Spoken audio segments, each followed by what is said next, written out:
Yeehaw, ladies and gentlemen, welcome to the Fins Tailgate, another episode of Drop the Mic with your host, Mike on the mic. I got a jam-packed show tonight. Those of you already here in the comments, Mr. John, I did bring my new vest on for you. Got my Pearl Snap shirt on, my nice little bolo. I ain't really done much here. Stay-at-home parent, I ain't really got to look good all the time, so it's okay. But, guys, thanks for being here. This is going to be another awesome episode. We're going to have a contest during this episode, and I will be giving away a very special collector's edition Babe Ruth. And inside, the cards have never been opened. They're still wrapped, still sealed. So there is a slight ding in the case, but it's free, and I feel like something y'all would like. Babe Ruth is recently ranked #1 overall player in Major League Baseball history. So again, I'm going to be giving this away during this show. Thanks to John Featherland, John Fernandez. Thanks, Ali, for being here. I will give the contest in a little bit. I am going to ask a question. It'll be themed. And John Fernandez, hey, if you know the answer to the question, by all means, man, I'll ship it out tomorrow. So I will be asking a question at a certain part in the show. But those of you that are here, you understand that we are a team here, and we have a great thing going here at the Fins Tailgate. And it always starts on Tuesdays with Tonk 7's TMI Tuesdays at 9 p.m. He has the great color commentary on with him.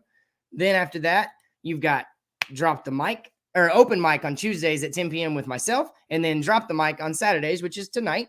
And then we also have Cash and Tickets coming back, but we have color commentary on Thursdays as well. And color commentary is by far one of my favorite shows. I don't ever have time to go on. I got to dedicate some time to my family every now and then. So take a couple days during the week to hang out with them. And that's one of those. But guys, and then as always, Chris, El Capitan's bringing you one of the best channels on YouTube community right now. He is the guy that has started the Fins Tailgate. He started the tailgate party, and it still never stopped. If you want to donate to the channel to help him out and his efforts, it is the Cash App and the Venmos in the bottom. Check it out. Just send them, even if you just want to send like $5, if you just want to help him out and support him, please, by all means, do. Don't be shy. But you can catch him anytime. He was on last night. He brings you awesome interviews. He's had Alex Dono. He's had the 2020 and 2021 Fan of the Year on. He's had Dudley Do-Wrong on. He's going to have more guests lined up, special interviews. And I'm going to bring in my special interviews on as well. And part of my special interviews will be centered around Major League Baseball. This is my cat, and she decides she wants to be on the show tonight. But Mr. Major League Baseball is my favorite sport. And that's where a lot of my guests will be coming from. So I'm going to start out with baseball tonight.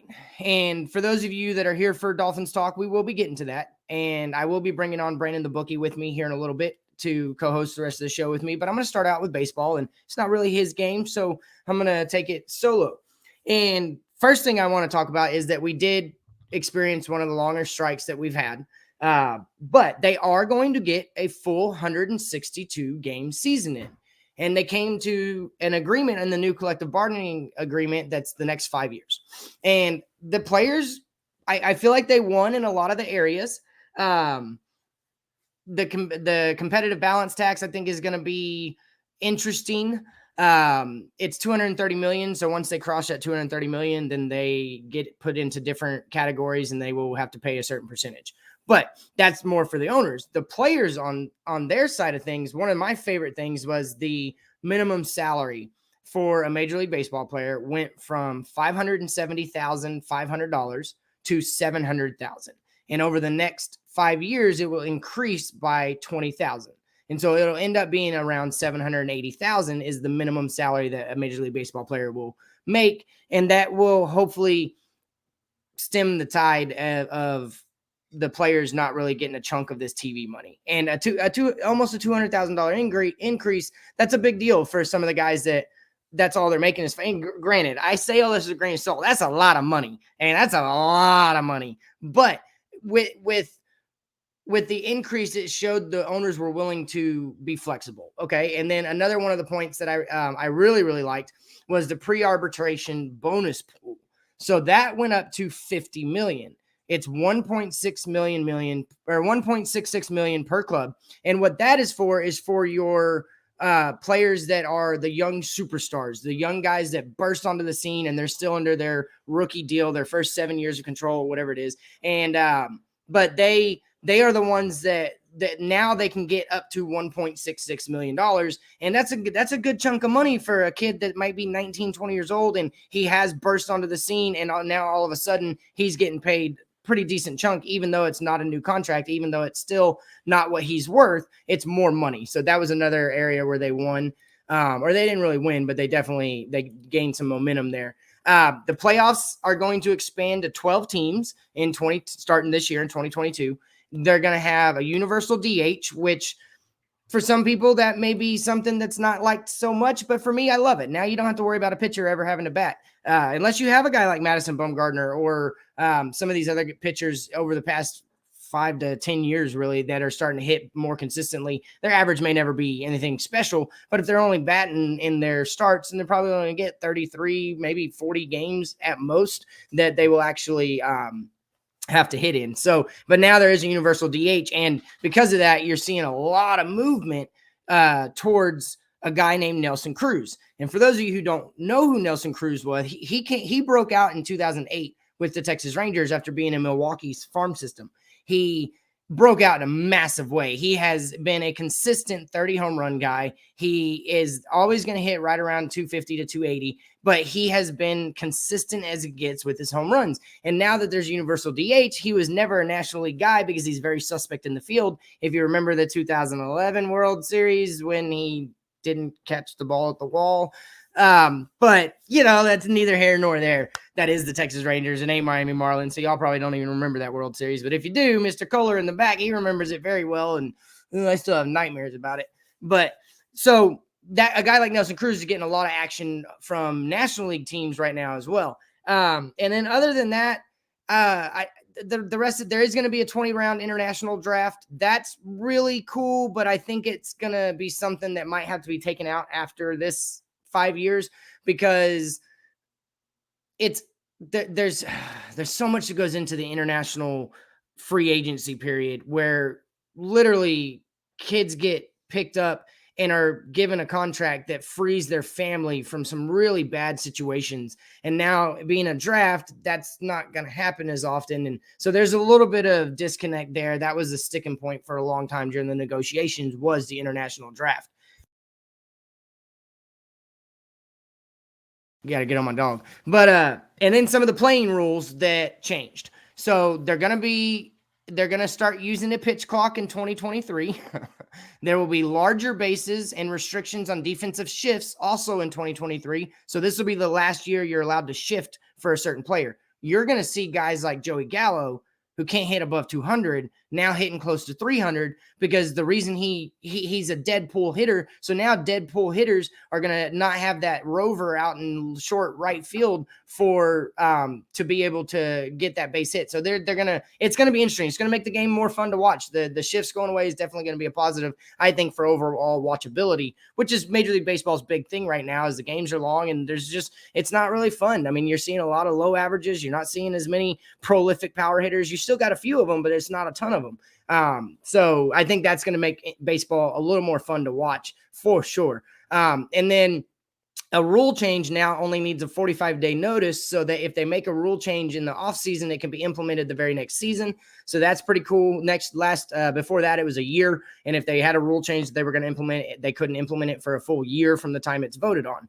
And then players are now going to wear advertising patches on their uniforms and helmets, estimated to bring in $6 to $8 million per year per team. So those are some of the different changes and things that. What up, Isaac? So let's see who's new in here. Andres, I didn't say hi to you yet. What up, King Mill? What up, Rasta? What up, Nicole? Baseball snooze fest. I understand, Nicole, and I'm going to get to the juicy stuff. I promise. John, you already here, and then Isaac. Yeah, cool. What up, guys? So, Rasta says you will lose money. You will lose money casing women. You will never lose money casing money. Read it again. What? Yeah, sure. But yeah, the bigger bases, John, I think it's for now with replay. There was a phantom tag that used to be called all the time. And it was during the transition on a double play, there would never actually be a tag, but it was in the vicinity. And so they would call it. And so now with bigger bases, it allows the runner, the base runner, more opportunity to get his hand on the bag. Hasn't been changed in a long time, so I don't really understand why they're doing it, but that is one of the rule changes that they made. And then Alex T, I think it's going to be 24 seconds. I could be wrong on that, but I'm pretty sure it's something right around 24 seconds. So I'll look that up and I'll have the information when I start doing my baseball show, which is going to be called On the Mic with Mike. It is going to be a baseball-centric show. We haven't picked a date yet or a time, but it's going to be nothing but baseball. And so y'all don't have to come on to drop the mic and listen to me put you to sleep talking about baseball. But, it's my favorite game. It's what got me into sports. So, yeah, John. And that I think, a lot of these rule changes I haven't been a fan of. I'm not a fan of instant replay on anything other than a home run being fair or foul. And then maybe plays at the plate, but I'm just not a fan of replay. I love the human error that came into baseball. It's what made it great. All the umpires, and you knew which umpires were probably going to call the game one way. And now I don't know, replay and it's made the game way too long now. So they're trying to shorten the game, get replay out of there. That's my stance on that. But before I go any further, I'm gonna bring on Brandon the Bookie, and Brandon is going to be the new co-host. And like I said, he was here earlier, but baseball's not his thing. But what up, dude? How you hanging? I'm doing all right, man. You almost put me to sleep with all that. I think I put Nicole to sleep. She stopped commenting. Yeah, right. Well, that's good they were able to work it out, though. I mean, I think everybody knew that a deal was going to get made. There's too much money to be, made or lost by, being Billion-dollar TV stubborn. deals, bro. Like, Yeah. you got to give the players something. Yeah. Well, Because you I ain't getting mean, those billion-dollar TV shows or TV deals without the players, and that was just my stance on it. Now, I don't think you're not a fan, though, of the replay in baseball, I but hate the you replay, don't man, mind it in other because sports? yeah, I don't like replay in I think replays on scoring plays in all sports that's fine. But like basketball, you can review a foul. I don't want that. I want the foul to be called a foul. In football, you can review anything, challenge anything. I'd rather it just be scoring plays. And in baseball, I'd rather it just be if the home run is fair or foul, because some guys now are hitting it so tall that you're from the naked eye, you don't know if it went on which side of the foul pole. So but replay in baseball, what it did to me was it took away one of the things that made baseball great, was when you're the home team, big game, your guy comes down third base line and you see it with your naked eye that he touched that base, and then the umpire called him out, and the visiting team goes crazy. The home team is like, oh no, that's BS. But that started so much emotional connection to baseball. And you started the umpires, you literally had to game plan for which umpires were in a game. And I love that, because you could have a different strategy for each umpire. Now it can all be challenged. So like it don't even matter. And that's why they're talking about going to robot umpires. And baseball is gonna disappear if they keep changing it. Well, look what happened to NASCAR, Brandon. NASCAR went from I thought steroids made baseball great. I think the home run ball. I'm not going to disagree, because it came back roaring in the late '90s with Sammy About the only Sosa, time Mark I was McGwire, Barry interested. Bonds, and and I get you on that too. And now you've got guys that are hitting the ball 500 feet like consistently, and the home runs are there, but they're not as often. And it's just the game has got. I just think baseball really has ruined replay has really ruined the game of baseball, because it's made the games longer, which was the number one argument to why you don't watch baseball games. And now it's anyways, but that's neither here nor there. I want to transition to not the NFL, but to NBA. Isaac said, I'm about to go to different live streams and sent the link to your channel. You're great, bro. Hey, appreciate you, Isaac. So NBA, we have the Miami Heat are still. Does your team stop selling concessions during the national anthem? No. Actually, they might actually do that. To be honest with you, I think we do all stand at attention or whatever. We stand with our hands over our heart. So, Miami has a 2.5 game lead over Milwaukee, who's making a late run, which is I mentioned that a few weeks ago. But Miami has gone 8-2 in their last 10, so they're still dominating the East right now. They don't look like they're slowing down. They're only getting reinforcements back. Markieff Morris is playing tonight.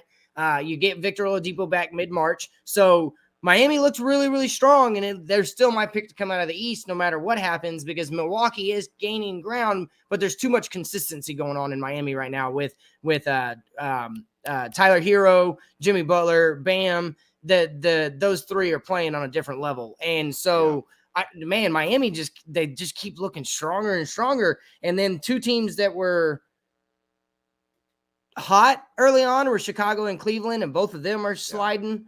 And then the big trade that went down, James Harden going to Brooklyn, and Ben Simmons going to James Harden going from Brooklyn to Philly, and Ben Simmons going to Brooklyn. Well, it seems to be working out for Philly. They are 7-3 in their last 10, and I believe Brooklyn is 4-6.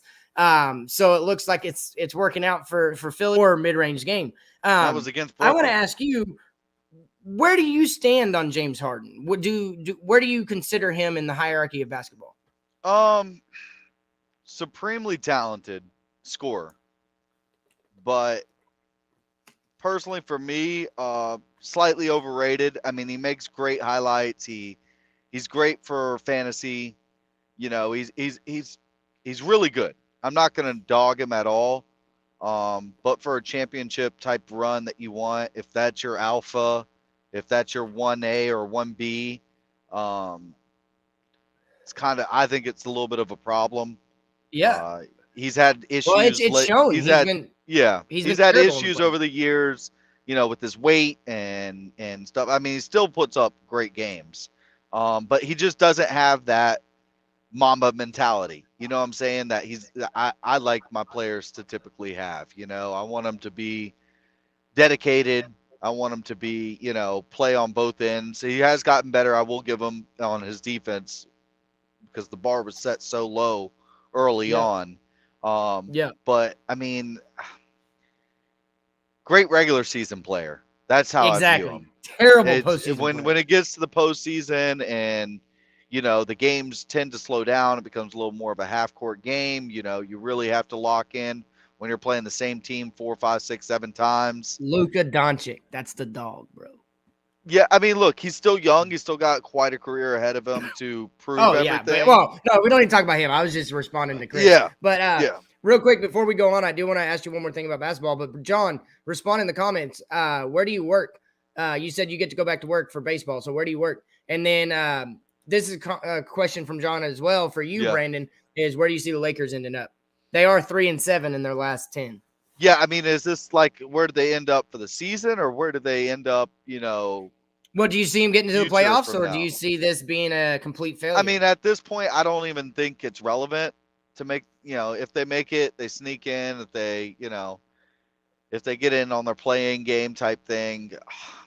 I mean, let's be real. Nobody sees this team making a deep run. Yeah. I mean, you have Westbrook, and on that team, that's not going to carry you. LeBron, I'm not going to say he's getting old or anything. It's just he has taken a slight step back as far as being able to just completely carry a team. The issue is, he just put together such an old roster. And, a lot of people say when you get to the playoffs, the old man game and veteran leadership usually does really well. I just don't see them getting through that West, man. Even if they get in, it's too tough. Yeah, it's tough. It's just too tough. I just don't see it. Dolphin fan, you can hush your mouth on your Spurs talk. This is a Dallas Mavericks house because I can't even say that. It's a house divided. My wife's a damn Spurs fan. But DeJounte Murray is the truth, but I'm pretty sure Luka, Greg Popovich even knows that Luka's special. DeJounte Murray's not that special. I like the kid. He's not that special. But the West is absolutely loaded. You're right. And loaded. I think the Lakers, LeBron James has once again ruined the team and completely just screwed their chances of ever being a contender again, in my opinion. He didn't do it with Miami, but I attribute that to Eric Spoelstra because he was able to salvage what happened when everything that was Pat fell Riley. apart. Yeah, and Pat Riley for sure. But the Lakers right now are showing that it doesn't work in basketball necessarily like it did in football, where you can't just buy all these guys that are past their prime, just put them all on the team and make it work. Like, it's just not going to happen. You have to complement each other's play styles. Getting a guy like Rajon Rondo and Russell Westbrook and LeBron James on the court at the same time. They're all ball. And think about it. Like Anthony Davis, like he has to have the ball. You can't. They're not going to be willing to play second fiddle. So I just never saw. I literally never see saw the construction of that roster. Yeah, the construction of the roster. This league has become, a shooter's league. It's become a 3-point game. And what's Westbrook and Rondo's, biggest weaknesses and has been for their careers. It's exactly what, you need, and they just don't have it. And, with Anthony Davis, with the injuries dating all the way back to the Pelicans, it's just, it's really, really hard to get a team like that over the hump, and they're just not going to be able to do it. They're just not. Yep. 100%. So. And the West right now, I gotta. Okay, it's my show. I'm gonna talk about my Mavericks real quick. First of all, we're 8-2 again in our last 10, but Utah is only a game and a half ahead of us now for the 4th seed, and we're not gonna be able to catch. We're 4 games back of Golden State. I don't think we can catch them, but we're about to get to the 4th seed. I say we, the Dallas Mavericks. And Luka is playing on an absolutely different level than he's ever played. He's on a stretch where he's averaging 34, 10, and 9. I mean, that's absurd. And he's doing it at such a young age, but he's doing it now with other ball handlers. And this is why I keep saying it's going to be Dallas versus Miami part 3. Because right now, when Dallas closes the game out, they have 3 ball handlers on the floor at all times. So if you double Luka, he gets it to Jalen Brunson. Or if he double Luka and Jalen Brunson's not available, now there's a young man named Spencer Dinwiddie that's available who can create his own shot and get others involved. And he's like at his peak, he's probably a 25, 5, and 5 guy. But it's posing all these problems because then they have Dorian Finney-Smith playing center. And then they have the so it's Spencer Dinwiddie, Jalen Brunson, Luka Doncic, Dorian Finney-Smith, and I'm forgetting the 5th. But it's forcing teams to change the way they guard Luka. So, and Dallas is deep. They at the beginning of the year, Jason Kidd, Luka Doncic went to Jason Kidd and said, we need to play everybody on the roster or everybody on the bench. And since then, it was early on in the season. And since then, they have been playing everybody on the bench and everybody's contributing on different nights. They're just as deep as Miami. Everybody's sleeping on them. And I'm cool with that. I don't even care. But I've got the 2010 feeling about the Mavericks. And I asked you, because you're my witness, I asked you about 3 weeks ago if you could find me some odds for Luka to win the MVP. And lo and behold, he's in a lot of the conversations now for a potential MVP candidate. And the Mavericks and Heat, I think, are on a collision course. And it'll be the MVP versus a monstrosity that Spoelstra has built in Miami. Y'all's team is so versatile that they can hit you with the threes. They can kill you at the mid-range game. They can D you up at every position. They can beat you any way. But Dallas, the number one reason I'm so hype on Dallas, and it's not because I'm a fan, it's because our superstar, Luka Doncic, is playing above average defense. He's not superstar caliber Jimmy Butler type defense, but Luka's playing defense now. And it's not just, I'm going to get my hand in the passing lane. He's blocking shots. He's shutting people down. He's guarding people. And he's taking it to another level. Therefore, the rest of the team, because the superstar is doing it, the rest of the team has begun to do it. And it's a defensive first team now with Jason Kidd at the helm. And I haven't seen that ever. I mean, Don Nelson, Rick Carlisle, Avery Johnson, maybe the closest, but we have a defensive first team in Dallas. That's what you need for the playoffs. Defense wins championships. And I think the 2 best defenses, for honest to God, I think the 2 best defenses right now are Miami and Dallas. And Miami, that's known. Not a lot of people know that since February 3rd, Dallas is the number 1 defensive team in all metrics. So it's going to be fun. And I'm really excited for what's about to happen.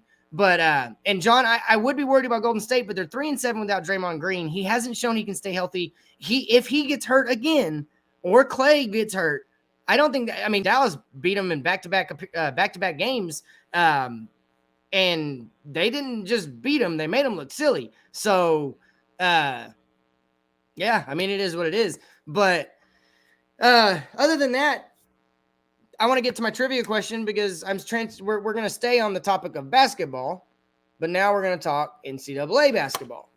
And I'll let you start with the good old Auburn defeat that happened yesterday, because Big Kev, if he's watching, I just want to throw some salt on his wound. But so A&M beat Auburn, and the SEC is looking incredibly deep.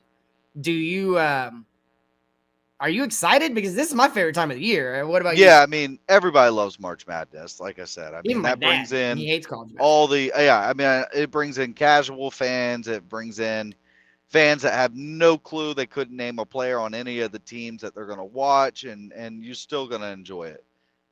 It truly is one of the special sporting events in this country. It's just there's something about it. I was so bummed when they canceled it the year for COVID. And it wasn't the same, just the whole month was just off. So, we're almost there. We're wrapping up, obviously, all the conference tournaments now. We're going to get through the seeding, and that's what everybody gets excited for. Once that bracket comes out, everybody wants to get a printed out sheet, or they want to jump on the Oh, dude, computer. everyone.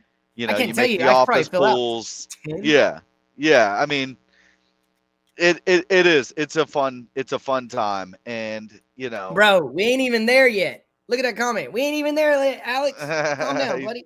Keep going, yeah, bro. we'll get there. But yeah, I mean, for college basketball, you know, it's had its problems over the years. A lot of people hate the one and done. A lot of people I love can't it. stand it. You can't stand the one and done. Nope, I can't stand can't it. stand the fact that they don't allow them to go ahead and jump.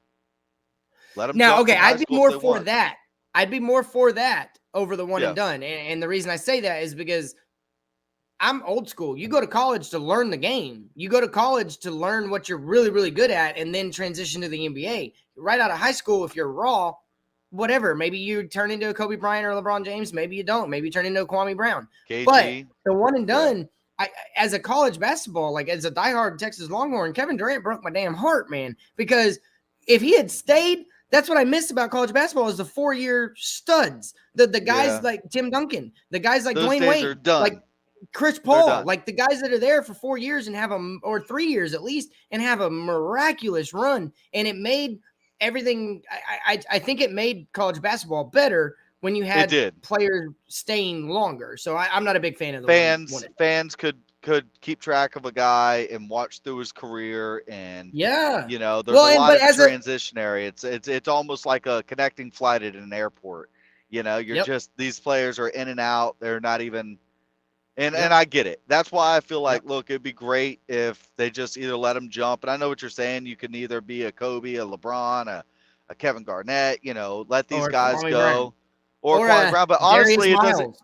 it doesn't make any difference though. There's guys that Yep, have been one Bynum. and done, and I mean Greg Oden. I mean, give him 1 year and then he gets to the pros, and you Yep, know yep, he peaked already. So yep, it doesn't make a difference if you let him go from high school and start making money right away, or you know you make them stay 1 year. I don't like the yep. 1 year because look, Mm-mm. these guys It has to be a know. minimum of, you got to make it 3. You don't have to stay all 4, but I think you have to play at least 3 years of basketball. Well, most of the time, I think if the guys had the chance to either go pros right out of high school, they would just do it. It wouldn't make a big difference. Let them go. Um, but once you do go and you don't, you know, you decide not to go to the pros, I think you got a better chance of these players staying 2 or 3 years. CC firing the shots. Yeah, right. And then I he just goes, think and that says a lot of and that's a stuff. lot of sucking. Damn. Yeah, I mean, look, my theory is, look, if you force them to stay, I think that's wrong. But if they want to jump right out of high school, that's good. And if they end up coming to college, chances are they're going to stay 2 or 3 years anyways, unless they That's just true. That's blow true. up. That's true. So I don't, you know, knock anybody. If you got a chance to go make your money, go make your money. Because the problem with the one and done, these top 10 guys, the guys who are already projected lottery picks coming out of high school, and then you're forcing them to college, they don't give a damn. They're not there. Most of them, the basketball season's wrapped up. All they got to do is do one Yep. semester of school Yep. and show their face a couple times in class. I mean, it's a Yep. joke, and they know they're Yep. out of there. You know, they get agent money anyways. They're being fronted their money. So at this point, man, So that now has that you hurt can make college money in basketball. college, now that you can make money in college, Yeah. do you think that if they go to college, you can require them to stay because they're already making money? They can sign the NIL deals. No, let them look. Listen, Zion in the pros up to this point has been a Terrible. total, Can't stay healthy. total bust. That's what. Yeah, Imagine how but much okay. But money here's my that thing boy though. would have made in college. If Zion, I know, but listen, if Zion had stayed, Coach K would have turned him into way better than what he is right now. Because I believe that the guys that are jumping from high school that make it are otherworldly generational talent. The guys that are jumping from high school or one and done guys that aren't making it right now are the guys that just needed they needed that fine tuning, that grooming to come in as a finished product and not a work in progress. Like, I don't understand why you would bring, like, that's why I was so on board with drafting Luka Doncic, is because he had been professional since he was 15, signed his first contract Yeah. at 13 years old, started playing professional at 15. He was already a professional basketball I mean, player. that's what they did In with college, LaMelo. what's up? LaMelo was the same way. Yeah, His dad but like I go made back him to Carmelo bypass everything and Anthony. play. Can you imagine Yeah. that Syracuse team if Carmelo Anthony if that team had stayed together? What that team he won it as a freaking freshman. If they had stayed together, that would have been one of the greatest teams that people have ever talked about. I miss that aspect, and that's selfish because I want to see that as a fan. And I get what you're saying. I don't disagree. Yeah. I don't like it because it ruined the experience of a 4-year athlete dominating for 4 years. Now, if a kid dominates, you're like, oh well, he's gone. Well, I mean, that's what made the last great dominant team in college basketball for multiple years was the Florida Gators, and the fact that they were able to keep that team with Joe Kim and exactly, Horford bro. and Torian Greeley, Humphrey. We had Corey Bruder. I mean, the fact that they were able to keep that together. Hey, everybody that came into that second run that we did, everybody knew that team. You know what I'm saying? You remember them from the year before. It was the exact same starting five, and that made it cool. One of your Florida boys is just got rewarded with a 4-year, $55 million contract from the Dallas Mavericks, might you say, Mr. Dorian Finney-Smith, Dodo. He was a good player for y'all. Buddy. Yep. Yeah. I think he definitely became a better pro than he did in college. Well, yeah, he was always good at defense, but he's turned into more of an offensive threat since he got to Dallas. Yep. So I mean, after the contract, I think he hit like 4 threes in that game. It was pretty awesome. But so, trivia question. Let's do it. Who was and this is what I'm giving away, peeps. There is a NBA basketball player right now that won 2 championships in college, went 2016 and 2018, won the tournament MVP, the finals MVP in both of those games, and both of those seasons, and he wasn't taken in the first round. Who is that player and where did he go? Put it in the comments. First one I see that's right, or if a bunch of people come back right, then we'll do a drawing. But it was he won a championship in college in 2016, 2018, won the MVP in both of the championship games, and was not drafted in the first round the year he was taken. So Rasta says Tim Tebow. But that is a trivia question, and we're going to go ahead and move on from college basketball. Oh, wow. T-Wolves came back and blew out the Heat. Did they? 30 to 104. I'm sorry, 113 to 104. Ooh. Wow. Dang, the Bulls are sneaky. They've been kind of struggling, but there's some injuries going on. No, T-Wolves. Oh, you're saying Minnesota? Yep. Oh, that's embarrassing. That's bad. That's a bad loss. That's a bad loss. I thought you said the Bulls. No. So we're going to move into Miami. And I don't know if you're ready for this. Are you ready for this? Because I don't think I'm ready for this. Let's do it. The comments are going to hate me tonight. Well, there's going to be some fans. There's going to be some just cannot stand me. And it's okay because I'm telling you how I feel. And I'm going to let you into my head. And I did it with Mr. EM Dolphin fan yesterday on the phone. And I think it's about time. So before I get into it, though, I'm going to go ahead and start out with some of the things that have happened. And I want to ask your opinion on Emmanuel Ogbah most likely being on the way out. Answer this while I go turn my kids' music back on. Sure. Yeah, I mean, as far as Ogbah goes, I said, weeks ago, I pretty much saw this playing out exactly the way it was going to go. They were going to tag Mike, and that's what happened. Makes a little more financial sense for the team. I wish they would have wrapped up Ogbah, I don't know, before the season. Last year, we all kind of knew what he was. He played out exactly the same season again. It was pretty much cut and paste, and we could have had that wrapped up. Now, I don't know. A lot of people are saying he's going to go out, test free agency, see he's probably not going to demand the money he thinks he's going to get, and maybe he'll come back. I think he does like Miami. I think he likes the team. No state income tax, which is nice. That's a perk, which makes a difference. If you're getting offered the same money from, say, somewhere in New York or somewhere in New York or California, something like that, or you're getting a Florida offer. Yep. The taxes between them is a huge difference. So we'll see. I don't know if the door is shut. Maybe he feels like he's disrespected.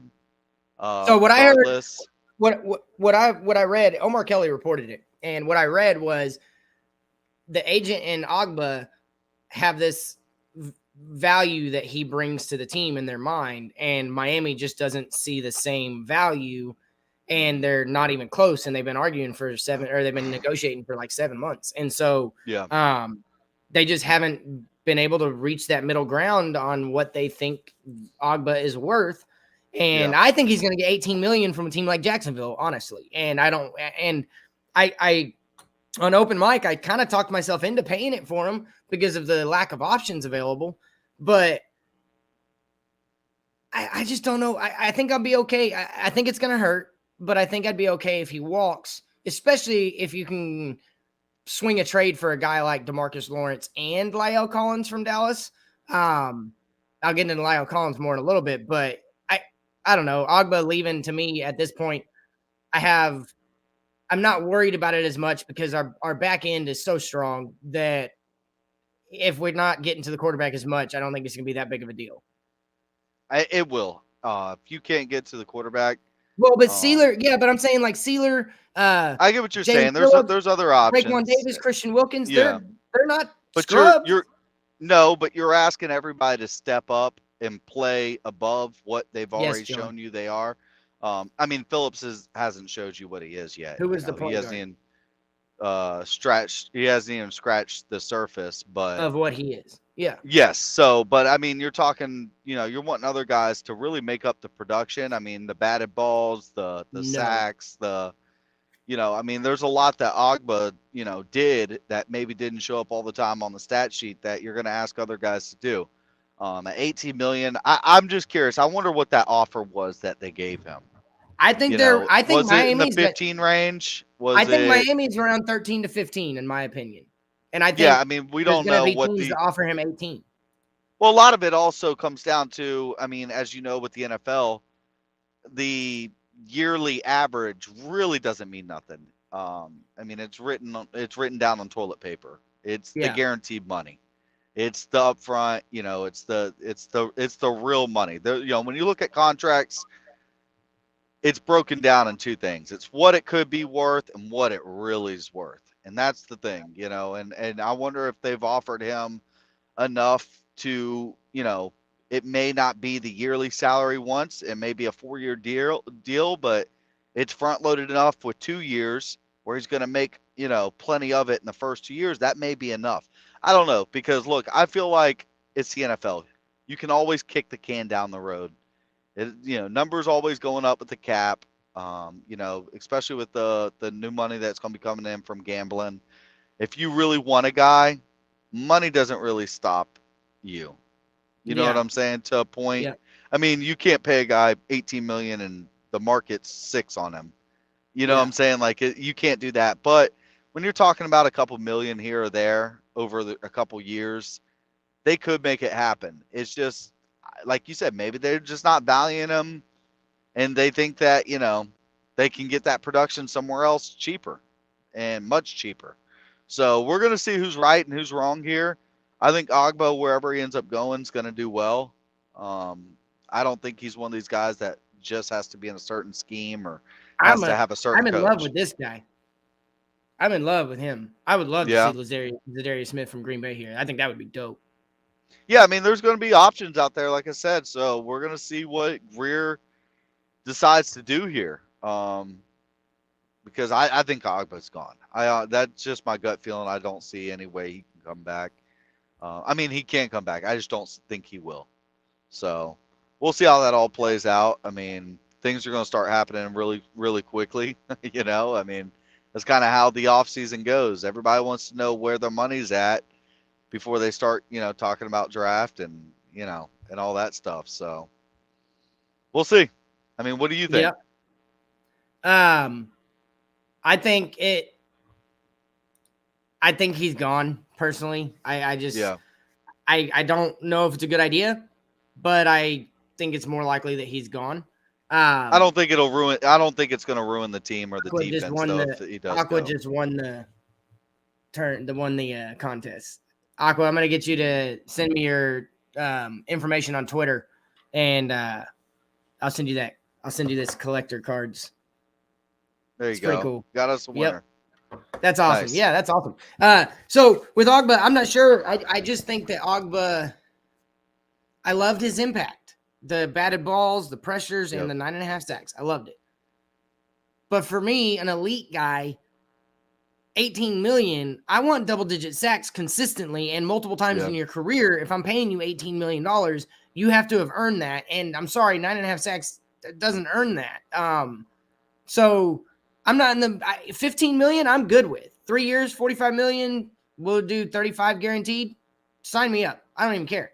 But I'm not willing to go to 18 million. I don't think so. Yeah. So, but that's just one of the guys on the defense. We recently tendered Nick Needham, put a second round tender on him. Are you pleased with that move? Yes, very smart move. I think Great. that's a genius move. Honestly, that's I didn't see that coming. Kind of caught me a little bit by surprise. But when you sit there and think about it, I mean, what is it, like 3.9 or 3.9, 3.7? not bad. Yeah. It's worth it to me. For what he brings, great value. And if for some reason he does get stolen away, you get a second rounder out of it. I mean, that's I love the move. I don't see any way that this can blow back on us. If he stays on the team and we got him for the money that we got him for, couldn't be happier. And if he goes, it's gonna hurt. It's gonna suck. Yeah. But I mean, let's not get it twisted. I mean, if he goes to another team and somebody tries to, and they put him as like the number 2 corner on a team, he's probably going to get exposed a little. He's a slot guy. He's a great slot guy that can versatility. He can play safety if you need him to. For where he's at and the corners that we have. King Mill. You know what I'm saying? He's going to be able to continue to. Point. Love it, bro.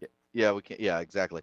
But I mean, for the defense that he's on right now, it's the perfect situation. It's the perfect spot. I was surprised the money was so low at 3.9. I thought it. They could have given him a first round tender, and I think I don't know what that would have been. I think it was around 5, maybe been closer to 7. I don't even know. I don't want to guess, but they could have done that. But I think a second round tender is.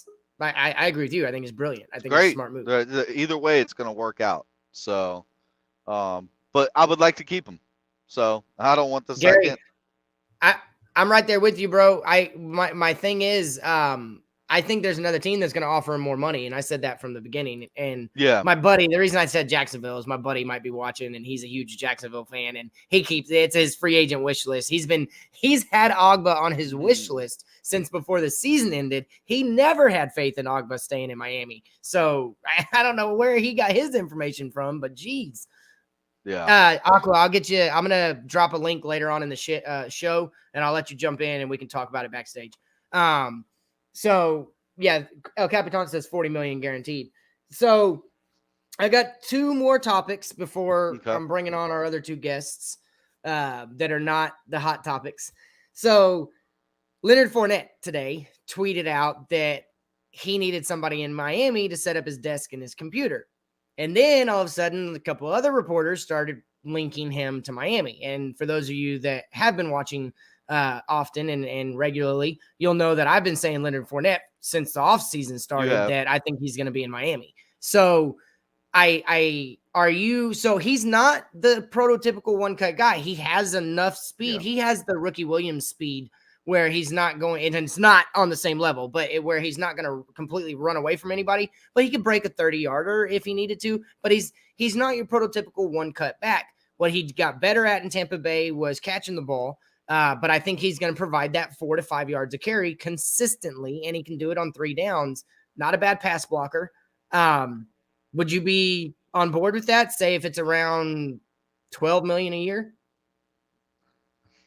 I mean, I'm not the biggest Fournette fan in the world. And I kind of hate that if you do that, we're not going to draft again. And it's okay. We're waiting for Bijan Robinson 2023. I'm going to try and get on it too. I know. I mean, it depends on the contract we can get him for, or how long that money is going to be tied up. 2-3 years, I'm guessing. Probably 3 years, to be honest. Yeah, I mean, that's probably what the contract's going to be. But what is the real contract? Is it 2? Can you get out after 1? If it doesn't work out, I mean, we need help at running back, and he's a clear upgrade over anything we've got. So, And he's completing the Florida trifecta. Jacksonville, Tampa Bay, and Miami. It works. Yeah, It's that's true. That's true for him. I mean, we'll see. You think, I mean, Barry, what are you talking about? $8 million for Leonard? What's or that? are you talking about $7 million? He doesn't think $12 million for a running back, which I could be way up. Yeah, 12 is very high. Very Okay. high. I mean, why didn't you shut me down then, bro? Make me look dumb. You're supposed to be my co-host. No, I mean, look, I don't know what he's going to demand, but I think 12 is just, it would be a ridiculous number for him. I would like to get him at like a 3 for like 18 if 21? we could do that. Okay. If we could get him at like 6 a year, year. I don't know what he's going to. I mean, we need a running game. We know that. We need an O-line to help open up some holes and make some running lanes. But Fournette, he's a powerful runner. I mean, but I think there's other guys that we can get in the draft. I like Pierce. I like Walker. I mean, a guy like that can really, and you got somebody locked up, rookie deal, got him for years to kind of work with and build this offense with, and have a guy. I would like the draft. We've really done a terrible job on, valuing that position. Kohler said $3.5 million will get him. I'd pay that. Oh, that would be great. Yeah, if we could get him at that, I would take that, and then I would still draft. And he's not the first person I've seen list Christian Watson recently to us in the first round. What do you think about him? I mean, look, there's a lot of different routes we can go with that first round. I'm not even convinced we're going to take it at first rounder. I think we're trading back. I'm captain trade back at the 29th. Greer loves to trade back. Unless Linderbaum's there or Zion, the running back or the offensive lineman from Boston College. Unless one of those two are there, I want to trade back. I want to go pick up another second-round pick or possibly another hell, if you want to trade the 29th and get a pick in the 2023 draft, I think that draft is like absolutely loaded, even more so than this draft at wide receiver. And it's loaded all around. So I think there's so much generational talent next year. And that's part of the reason I don't want to take a running back this year is I don't see a generational running back coming out of this draft. I do like Dameon Pierce out of the Gators. El Capitan says that. So Cordell Patterson is actually going to he's working on a contract with Atlanta right now. Isaac saw that earlier tonight. What a nice little resurgence for that career to keep it going. Dude, him and Sammy Watkins, they both kind of had the same thing where injuries just kept derailing what they could be. Sammy kind of came into his own at Kansas City, but Cordell Patterson, he looks like he has another 2 or 3 years left. Maybe he's always had the talent, So he was good to see him, bro. Yeah, of course. I mean, and Mary says Algier, Tyler Algier. I like him, but he's more of a gadget guy. I don't think he's a 3-down guy. If I'm drafting a running back, I want a 3-down guy. Yeah. Gary says Tua needs super fast wide receivers. Watson ran a 4.3 40, and he has size. Tua needs wide receivers. 1 missed tackle, taking it to the house. I got a question for that. What do you think about DJ Chark? He's the guy that can stretch the field, go up and get the 50-50 ball. He's a Devontae Parker, but I think he's more consistent at catching the ball. The only thing is he's hurt. But I've seen him linked to Miami. I would love to have DJ Chark personally. Yeah. I mean, I think the most important thing is another thing. When we look at receivers and you're going to have a guy that's, been in the NFL or something, I want durability. I want somebody that can count on every week to line up. That's been my biggest beef with Devontae Parker for all the talent in the world, but can't stay healthy. Yeah, I mean, and it's great, when he goes out and he's got these games that remind you of why he was a first-round pick, why, Mary, I got the wrong guy. Sorry, I was thinking about the Stanford or NC State running back. Somebody brought up on the show a while back. My fault. Yeah, but I mean, look, the main thing is we got to have some consistency. If Tua is going to be the guy, if that's the route that, that's the horse we're hitching our wagon to, and everybody says you got to get him, weapons, blah, blah, blah. You also got to have people that are going to be healthy. Now, can he stay healthy himself? We'll see that. But I want guys that to me is what I would put a premium on is if it comes down to 2 different players and both are, relatively close to each other. One maybe has the edge on talent, but the other one's durable. I go durable. I'm tired of, And it's not always playing it safe because I am the guy that likes to play aggressive, but I'm just so tired of having a receiver core and you're like, oh, we're so deep. Every year we're like, oh, this year we went in thinking, oh my God, we got Will Fuller, we got all these weapons, and then it just crapped the bed so quick on us. So Isaac brings up Allen Robinson, and I'm not gonna. I mean, I like Robinson. I'm not gonna say more than I can, but there is interest there. I'll say that. So there's I like his game. There's mutual interest there between him and the team, but he's going to get big money though, ain't he? Like, too big. Honestly, dude, he's had the worst quarterback for a guy with his talent. He's had the worst luck at quarterback. Since I don't know. He came into the league. Yeah. So, and then Gary says he wants to eliminate Tua era with guys one play from taking it to the house. Kohler says the BYU running back Tyler Agil fall to the third or fourth. Brees Hall, Walker in the third. Longer a drive has to continue, the greater chance for Tua era. Allen Robinson is the same as Parker. Allen Robinson is DVP with more consistent start totals. And then we got the random Trump 2024. I don't know what that's about. But yeah.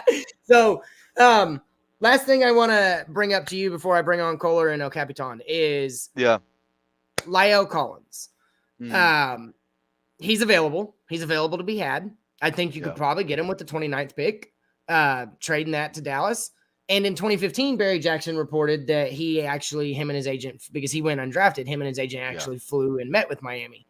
So you remember why he was undrafted? He was a supreme talent. 100% I remember why. Yeah. Okay. Yeah. So, well, you're out there in Dallas. Yeah. So, but my point with Collins is he's 28. He's a dynamic run blocker. He would be on Tua's blind side, and he's been more than above average at pass blocking, has turned into a decent, a better than average pass blocker. Do you go after him instead of Armstead because of the money Armstead's going to ask for? It's a huge money difference. I know, Barry. I said I was wrong. I apologize. I mean, I've seen some where, they're talking about, look, if they go the route where they're talking about getting, JC Jackson and bringing him in, that's going to eat up money, and you would have to go cheaper on O-line if you really want to beef up that defense. I mean, like I said, there's a lot of ways that Greer can go about this offseason. He has flexibility. He's got money. It'll be interesting to see what cap is at right now. It's at what? I think we have $48 million after Gesicki and Needham. Okay, so but there's still some money that could be. Oh, I think they could get up to $100 million before those two moves if they did some cuts and restructures. So, I think we're gonna eventually we're probably gonna have right around 50. I'd say 70 million still to spend. Yeah, I mean, and that's the thing. If I personally, I know a lot of people are down on Byron Jones, as far as keeping him for the money. What up, Ken Show? I would let him ride one more year, because after we get through this year, the cap hit and the dead money hit goes down significantly. And I mean, he's not a bad player. He just doesn't get picks. You know what I'm saying? And it's not all about that. I mean, but great. You have to have. That's what I'm saying. We talked about this last week. Well, that's what I was going to say. So a ball hawk and a balanced guy. Yes, and now I'd love to have two ball hawks on each side. That would be great. But I'm just saying, for this year, don't tie up any more money there in the defensive backfield. Let it play out one more year. So you're not a fan of J.C. Jackson? Oh, I am. Oh my God, I would take him in a heartbeat. If they let either one of those two, whether they trade X or Byron, is he a decent enough substitute for either one? Listen, the money that you would have tied up into that backfield, or that defensive backfield would be. I mean, it would be insane. And you got to think, and I know we got, Holland for what, 3 more years? Hey, are you in the shower? But who's in the shower? Me? Oh, yeah. Are you? That comment once. Yeah, right. In the shower. Keep Byron. You got to pay extra to see. So, yeah, look, are you cool with J.C. Jackson replacing X? Is that a downgrade in your opinion? I don't know if it's a downgrade, man, but it sends a bad signal to the team when your best player on your team consistently now for the last few years, you're far and away your best defensive player, but Oh easily yeah, our by best player far. on the team has done everything. He played well. He wanted some more money, but he didn't hold out for camp last year. Um, and he turned in another very good year this past year. He's And had then you find a back-to-back good way. years. Yeah, and now he's want you said, look, we'll give you some money and we'll renegotiate next year. And now here it is next year. It sends a bad signal if you just replace him and you don't pay him and you replace him with a guy. It's not like you replacing a guy for half the money. You'd be paying Yeah, just as much or more. I just don't yeah. like the message it sends. I'm not going to argue which one's better out of the two. I just I don't like what it would signal to the guys on the team that if you ball, you become a great player, you become an all pro, and this team is looking for any way they can to not pay you and replace you. I mean, you want to have some cornerstone guys. Every team needs to have them, and that's been an issue with this team for a while. They just seems like they always make the wrong decisions, man. And we have a bad locker room. We have guys, not even just players, coaches bickering and fighting. It's the dysfunctional that the Dolphins have been for forever, and I You think it would just keep going with it. okay? You're perfect transition, dude. Perfect Yep. transition. I love you. That's why you're my co-host, because I have gone back to a stance. Really never came off of it, but I kind of laid off of it a little bit. You said that it's a joke. I think we're the Barnum and Bailey circus of the NFL. And before I bring Kohler on, I want to say just a couple things. Right now in the AFC, if there is not a drastic move made for the Miami Dolphins, the next 10 years, you can kiss it goodbye at ever being a contender for the Super Bowl. Oh yeah. The Listen. top 10 quarterbacks, 9 of Yeah. them in the AFC or NFC. I mean, AFC. I was right. 9 of Yeah. them are in the AFC. There's one guy left, Aaron Rodgers, in the NFC. Yeah. Everybody else is in the AFC. And Yep. even if Tua is great, even if Tua becomes a great version of Tua, I don't think Tua is enough to compete with the other guys. Even if Tua is great, I don't think that's enough to beat the Buffalo. I don't think it's enough to beat anybody out of the AFC West. I think right now at Tua's ceiling, I don't know if it's enough to make an impact over the next 10 years to get us on the cusp of winning a championship. Yeah. And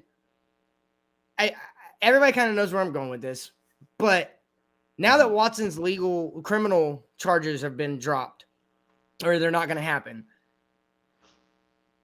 my question to you and Kohler is, do you think the deal that was originally agreed upon pending legal issues being cleared up, do you think that deal was ever pulled back? Because I never saw a report that it was. I think it was still on the table, and I think it's inevitable that Watson is a Dolphin. But here's why I want it to be inevitable. And I don't think it's going to happen. Because if it doesn't happen, we have been linked to this guy for over 365 calendar days. At one point, he was public saying he wanted to play in Miami. Yep. It wasn't public, but it was reported. Yeah. Supposedly, his childhood team was Miami and Dan Marino. If Watson ends up on another team not named Miami Dolphins was had in a trade, and if he stays in Houston, then this all goes out the window. I think we will be laughed at for the next 10 years because I think it'll be that long before we're actually able to contend again. And it'll be because half of the guys that are great right now will be retired. So I don't think Tua's ceiling gets us to the Super Bowl.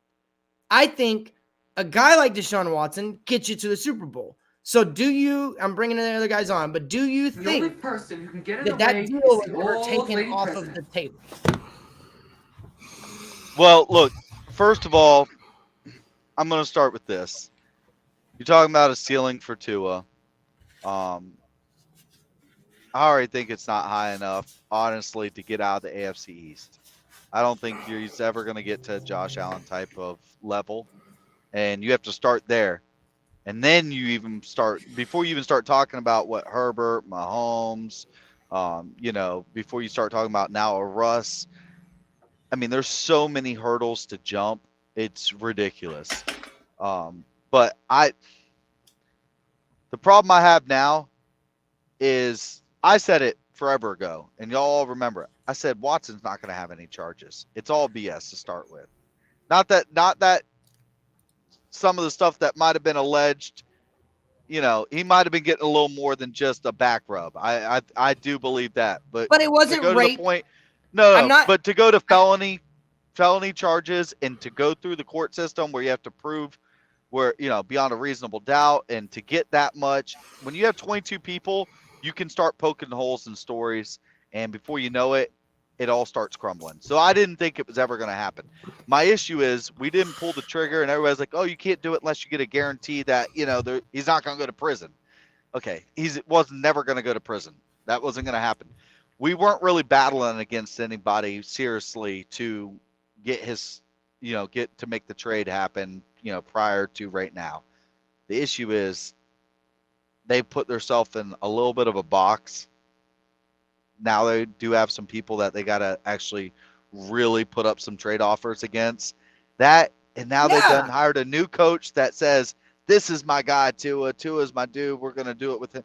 I mean, of course you had to say that, but he wasn't going to take the job and say, I got Tua for now, but I'm still hoping that this Deshaun thing's going to work out. Like that wasn't going to happen. Nobody can come out and say that. But I don't think it's going to happen, and it's going to be another generation or half a generation of Dolphin fans being stuck. I mean, we're Detroit with better weather. We won't make it out of the first round of the playoffs. At Tua's ceiling. Even if Tua's great, I'm saying this is if Tua proves me wrong and he's great, I don't think we win a first round game in the playoffs because you're probably going against 6 Pro Bowlers in the playoffs. Two teams in the last 20 years have not won a playoff game. We're one of them. Us in Detroit. We're Detroit with better weather. I mean, that's what we are. Better hope too. You know who has won a championship in the last 20 years? I mean, Mike knows. Wait, what did you say? I said, you know who has won a championship in the last 20 years? Uh-huh. Yep. Well, there's a lot. That's a bright, beautiful red bird on your logo, sir. Baseball's back, baby. It's okay. Baseball is back, bro. Are y'all gonna be doing we haven't the even baseball talked about show this. together? That's what I was saying, Kohler. We haven't even talked about this, and it blew my mind. But you're my co-host. You're gonna be Kohler on the mic with Mike. Got to do the baseball show. Sweet. So, Brandon, real quick, I just want to make mention 2 points you made. Hell yeah, you should follow this stream. It's ironic that we just watched Cliff Kingsbury say the same thing. Like same exact situation. He was brought in, Rosen's the guy, and they immediately went and drafted Kyler. But at the same time, what you're talking about, I wholeheartedly agree. I would expand further on that to say that we're looking at possibly the biggest blunder in sports history. Yeah. Deshaun Watson is not a Miami Dolphin. It is the biggest blunder in sports history. Real quick, going back to that Arizona thing, I get what you're saying. New coach, and he already had a guy that they just took in the first round the year before. But if you remember, even after that hiring, remember all the promotional stuff Arizona was putting out, and somebody was missing from all of it. And it was Mr. Listen, Rosen. it was Rosen, and the writing was already kind of on the wall before that. They said, they never really committed to him to the point where they have with Tua. Granted, the writing gonna was say able to yes be so on the that you wall follow. because Kyler didn't have any baggage. But You know what I all mean? fall unless you're Trump loving text. Hold on, put that back up. I was reading that. Yeah, I mean, buddy's out Texan here. that loves him. He drills Okay. for oil in his backyard, man. Is Yeah. that good enough? Oh, that's greatness. Yeah. Gary says Tua doesn't give a GM. Oh, wait. Anyways, keep going on your response to Kohler. My bad. Tangent. Yeah, I'm a well, king of it. what I was going to say, you're right. It is going to be one of the. We're going to look back in 5-10 years and say, man, wherever Deshaun ends up going, because he's not going back to Houston. We But all I mean, know you that. also have a case where you've got a guy that wants to play here. Yep. He idolized Dan Marino. He still We has are no the trade. only The whole team. reason We're the for the only no team trade that clause can is really because of do Dan. it. You know, He still has comfortably. no trade, but I think that it's going to go down. Because look, it's just the Miami way. It's going to go. Well, what I somewhere mean, else. Brandon, is we're the only team out of all the suitors that could logically do it without hurting ourselves as much as the rest. I mean, The all cap of the and everything. like Yes. to not make this move would be seen 20 years from now as a Babe Ruth style blunder. You know what I mean? Yeah. I mean, And I don't look, think we'll get a championship for another 108 years. Put it this way: if we let him slide through this opportunity and he goes on to be what I think he potentially can be, we'll forget about Drew Brees. We'll be thinking Deshaun Watson, not Drew Put up, Brees, on what we Well, missed out on. Yeah, 100%. And so I want to ask you this, though. Okay, so this is talking about missing out What's up, on Vaughn? arguably the most influential player you could acquire since Drew Brees, right? Arguably. Ross is a prideful guy. Ross is a very proud person. He is enamored with bringing a Super Bowl to Miami. And he's getting drugged through the mud right now by Brian Flores and the accusations from him. And there's a microscope on him. But if he makes not another move, whenever he decides to step down, he will be known as a guy that failed and put Miami in a terrible situation because of the whether they take a draft picks or whatever. That's how his legacy is going to go down. If he trades for a guy, if he finally puts his foot down, says, I'm the freaking owner and we are doing this, and goes and gets a guy like Watson, then his legacy will be he did everything he could to win. And if he never wins, at least he got us Watson. And that's where there's not another player like that. There hasn't been another player with the natural relationship between the player and us that could literally take us from what we've seen since Dan to what we never got to see with Dan. Listen, it's interesting the way you're wording it, because you're right. Because look, as of right now, if Stephen Ross's run as owner ends today, his legacy is it's lackluster. It's terrible. It's terrible. It's you're already scandal. That's the thing. So why not go ahead and just swing for the fences and get a true difference maker? And if it blows up in your face, you already had a terrible tarnished legacy anyways. Brandon, your question is spot on, because it's not just a matter of why not. That's literally the opposite of what we've been doing the last 30 years. Yeah. And that's what we need to do. And everybody knows it. Everybody in the league knows it. Everybody in the national media knows it.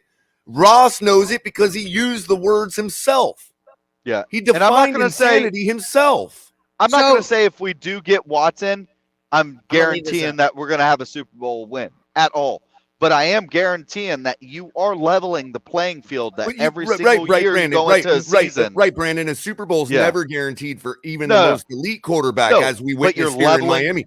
But would you agree that when you're talking about vernacular here, Watson makes you a Super Bowl contender immediately? Like, we could never get to the Super Bowl with him, but we'll always be a contender.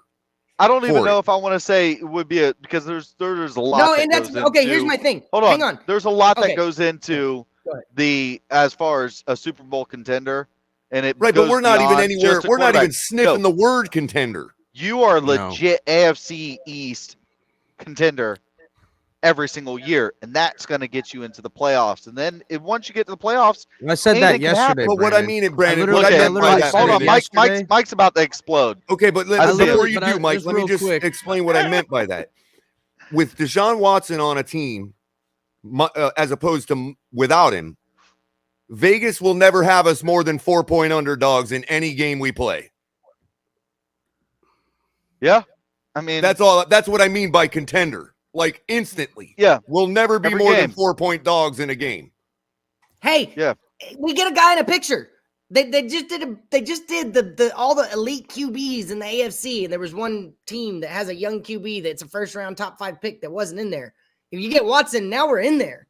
Now it's like we're part of the literally said it conversation. yesterday, We're and the part of the narrative- big boy club.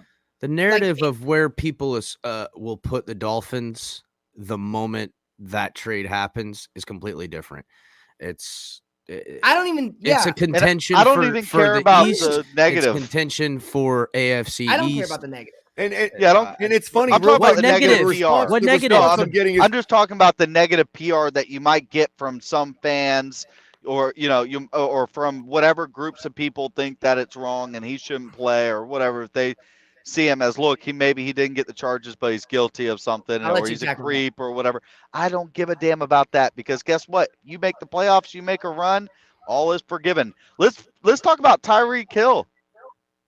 I mean, the guy is a certified POS. He is. He's a piece of shit. Color. That's And feedback. Color. He's beating on his kid. He's had plenty of issues, but nobody cares when he's catching a 70-yard crosser and running down the field and scoring a touchdown with less than a minute in an AFC, championship game. Well, AB, So- AB's got the comment right here. Yeah. And Mary already beat him to it. Same with Buffalo. Same with Green Bay. Teams pay quarterbacks $40 million or more and stay in contention. Right now, they just signed a monster deal, or about to sign Yeah. a monster deal with Aaron Rodgers, Yep. and they still are figuring out how to keep their number 1 wide receiver, and they're still favored to You see- NFC what did East I just say? championship. and by The the way, NFL and Pat again, Mahomes- figure out the money. I'll use the same argument I just made.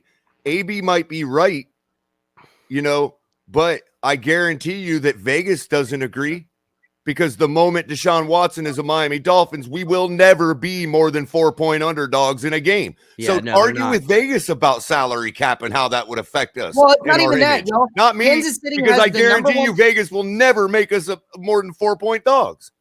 Kansas City has the number 1 quarterback, the number 1 wide receiver, and the number 1 tight end, all on the same team. And the quarterback's getting paid almost $45 million starting next year, and then it goes up to almost $50 million. And if we were at 74, whatever it was, and we restructured it, if we could have gotten over 100 million by restructuring and restructuring and cutting certain guys, if we were, the number that we could have gotten to was over 100 million. If you do the math, that 40 gets taken away, but there's still another 30 there that is hanging around somewhere. It's going to be spent, and we only spent 3.9 and 10.5 on Gesicki and Needham. So, you just made an I mean, excellent point, Mike, when you listed all the top players they have. Does everybody really think that KC's scouting department got so lucky that they got number 1s at every single position? Come on, people. It's Patrick Mahomes. Yeah. I mean, they were great players, but they take a great quarterback takes everything to the next level. Yeah, exactly. But as far no as the money, no as team hold on. scouting department is that good or that I have- lucky. I've said it for a long time. I hope that we have to pay our quarterback top 3 quarterback money in me the league. too. Sitting here I wondering beg about for what that. I got to pay for a I quarterback Beg for that. is because the a fact problem is, that I yeah, would if you're love to paying, have. if you're paying your guy top money, it's because he's a top guy. And as far as the money goes, listen, Aaron, like you just brought it up, Aaron Rodgers is about to sign a stupid deal. It's And there's 50 still. million a year. And does anybody think that all of a sudden, the moment he signs that contract, they're not going to contend? And does anybody think they're not going to be contenders next year? Yeah, exactly. Or the Because what next year? happens- Or every they year gonna- for the last 20 years that Green Bay has been a contender? They've said, look, exactly. But they said, look, anybody, it doesn't matter. They did it last year with Tampa. How do they re-sign that whole 22 all over again? They can borrow against the cap. It doesn't. You teams exactly. do it's it all always the time. going up. And It's look, gonna you say, go oh my up. God, you're That's kicking right. the can. listen, and then everybody says, "Oh, you're kicking the can down for 3 years, and you're going to have to deal with it." Guess what happens with 3 years? When that time to make up that money First of all, Cap's gone up happens, 3 hold on. years time. Well, not just that, but when it's time to pay the piper in 3 years, you know what happens? You kick the can on the next contract down a little bit further. It's just like the U.S. government, right? Because the NFL isn't flopping anytime soon. So, No. guys, I want You know? Capitan. I want Capitan to unleash for a little bit and go ahead and get some in, and then I got another.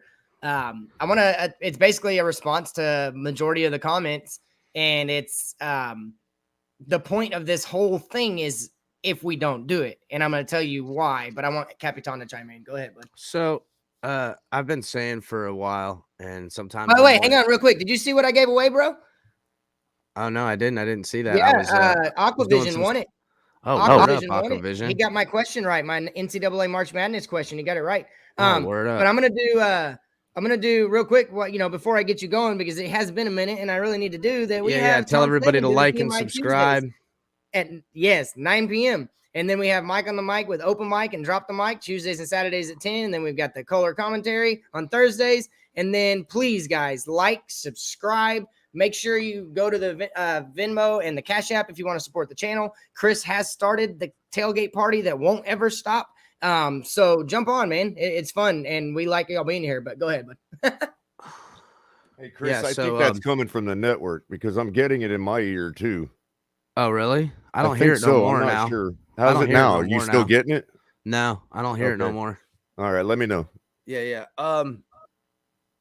I said months ago, first of all, that by all accounts, right before the trade deadline, it was going to happen. Everyone got real quiet. The whole narrative changed amongst the writers. They went from speculating about the quarterback to everyone being in a hush mode right beforehand. So the word I got afterwards was basically the deal was written out, signed. It's still an open offer. Well, I wouldn't call it an open offer, but it was 3 first rounders, some second rounders, and 2 players. And they went ahead and said no and asked for more. I'm going to say Nick Needham was probably a part of that, but they probably asked for another player as well. I don't know which player it was, but I would think it'd be pretty more. It was probably maybe one of the young guys like Appreciate you being here, Noah or something like that.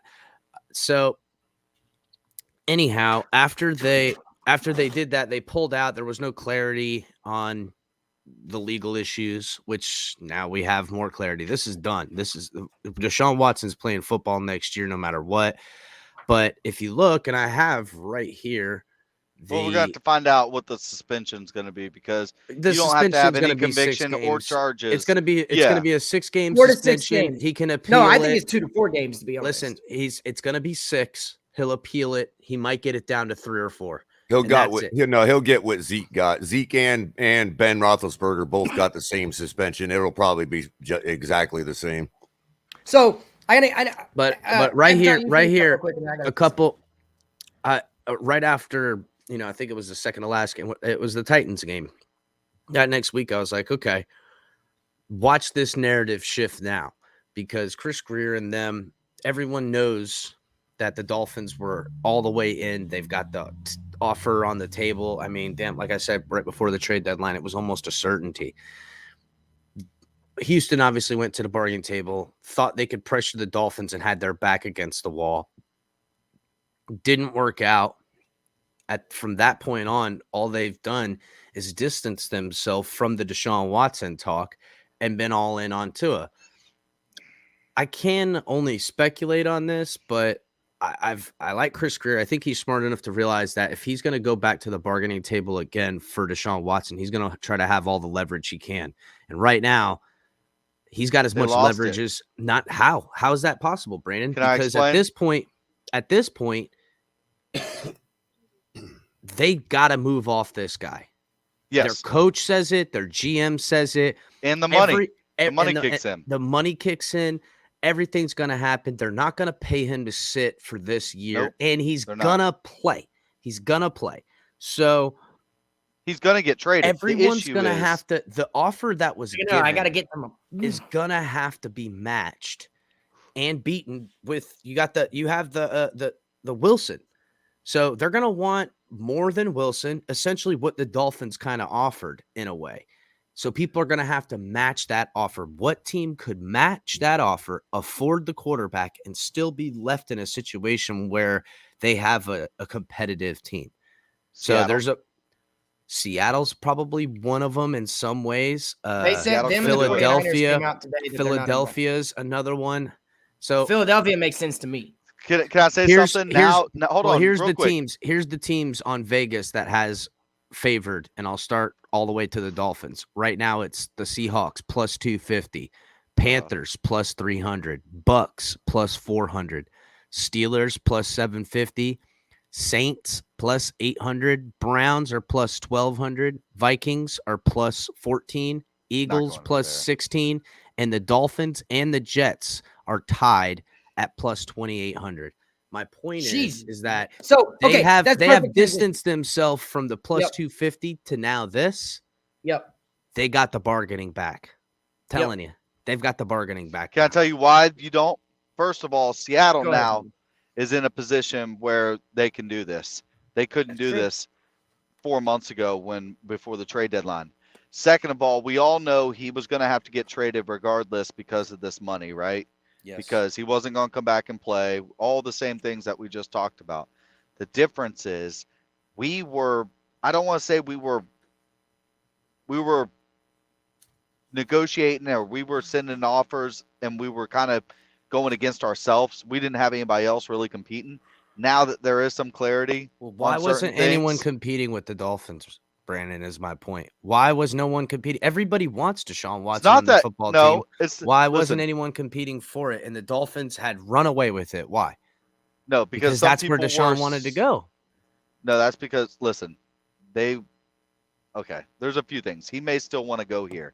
But I think it's now at a point that he has this behind him. Hold on. With the grand jury not, putting the charges on him. I think it's going to come down now. He wants to move on more than anything. He's ready to finally get out of there. Hold on. He's been this patient. Why would he do that? Well, I think he wants to get something in where he can go in and the team that he goes to knows what they can do in the draft, what they can do in free agency. I think he's ready to pull this trigger. And I guarantee you, he has a list, even though he has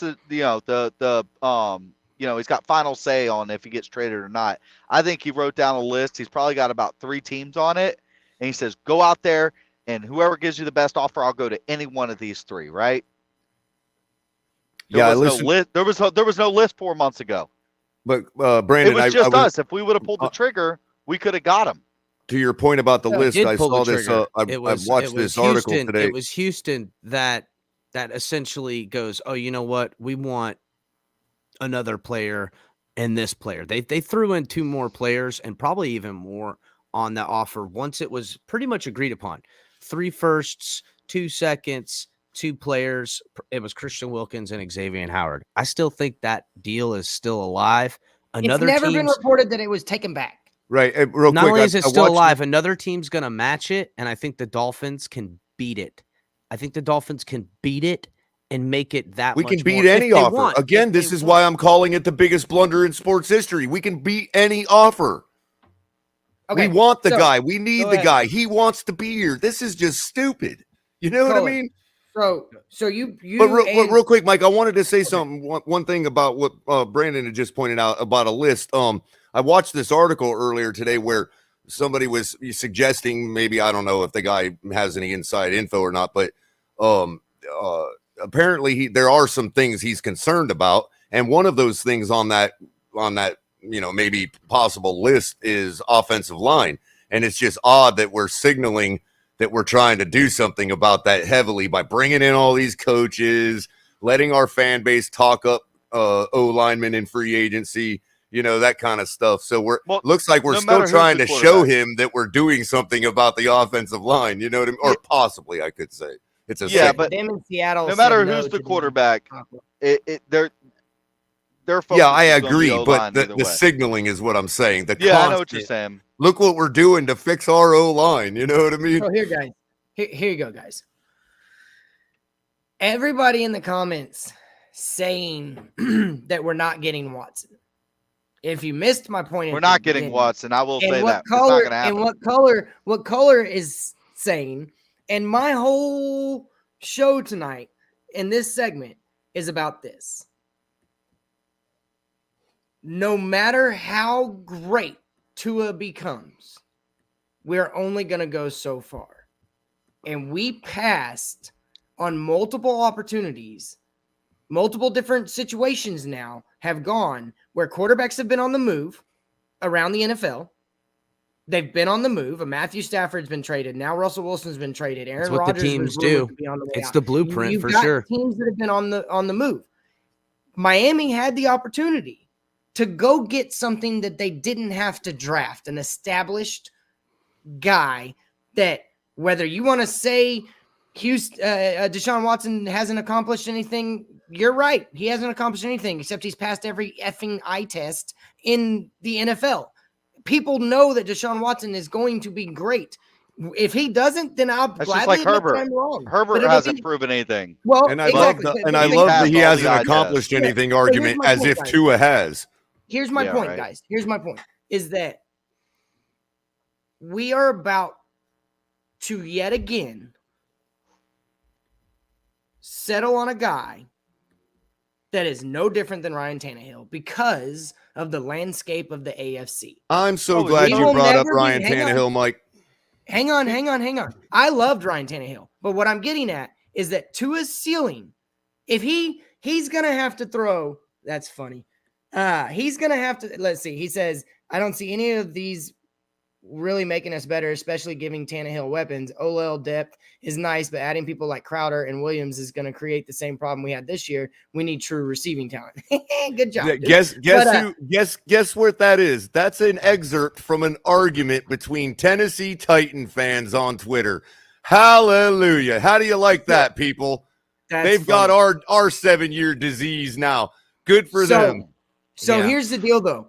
We're literally we got are our not. 7-year disease. If Tua's gonna have to, I want everybody in the comments to answer me this: to win a Super Bowl right now, to get out of the AFC East, to get out of the AFC right now, are you not gonna have to be a 4,000 to 5,000 yard passer with 40 touchdowns, less than 15 interceptions, and you're gonna have to be able to literally Unless gun you it got out one of those in- quarterbacks that runs 1,000 yards every year. Yeah. Well, I get you on that. But Tua at his ceiling, people want to say he's Breeze. Well, Breeze was a 5,000 yard passer. Every year went over 4,000 yards passing. Do y'all really believe that Tua at his peak is gonna be anything close to that? Do you really think this offense can get to where it's a Mike, 4,500 they yards have the passing? same body and- style. What are you talking about? look- Of course look- he's look going to at- be the same, man. Look at Q's comment. He says you put together a championship team, not bring in a QB. Okay, first of all, My point is that Tua's never going to win the effing championship. An even if elite he's at his quarterback is best. part of a I don't championship see- team. yes. What don't Listen, you first get of all, about that? who- I wouldn't call An him elite champion quarterback quarterback. is part of a a championship quarterback away. team. I name agree somebody that even at a Tua level that wins a championship. It hasn't happened. Brad That's my Johnson, point, though. Brad Yeah, Johnson, 20 Joe years. Flacco. bottom line is you'll never get an I mean, opportunity. Flacco's like better this, guys. than- I know. You'll never Flacco beat get Brady in another Foxborough in a opportunity. primetime Listen, game. listen, I know, Brandon. I know Flack- what I'm yep. looking at. That Yeah. defense, that defense was why they won. We don't have a defensive guy here. Look.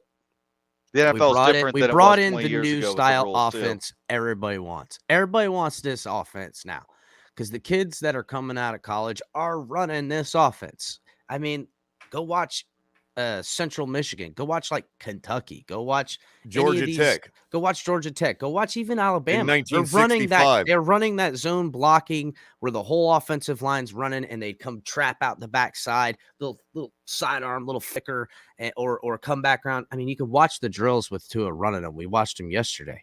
It's roll the hips, come back around. It is designed rollout, bootleg runs this way, that way, trickery. Tua can run that just fine. The eliteness of any quarterback is running something other than that.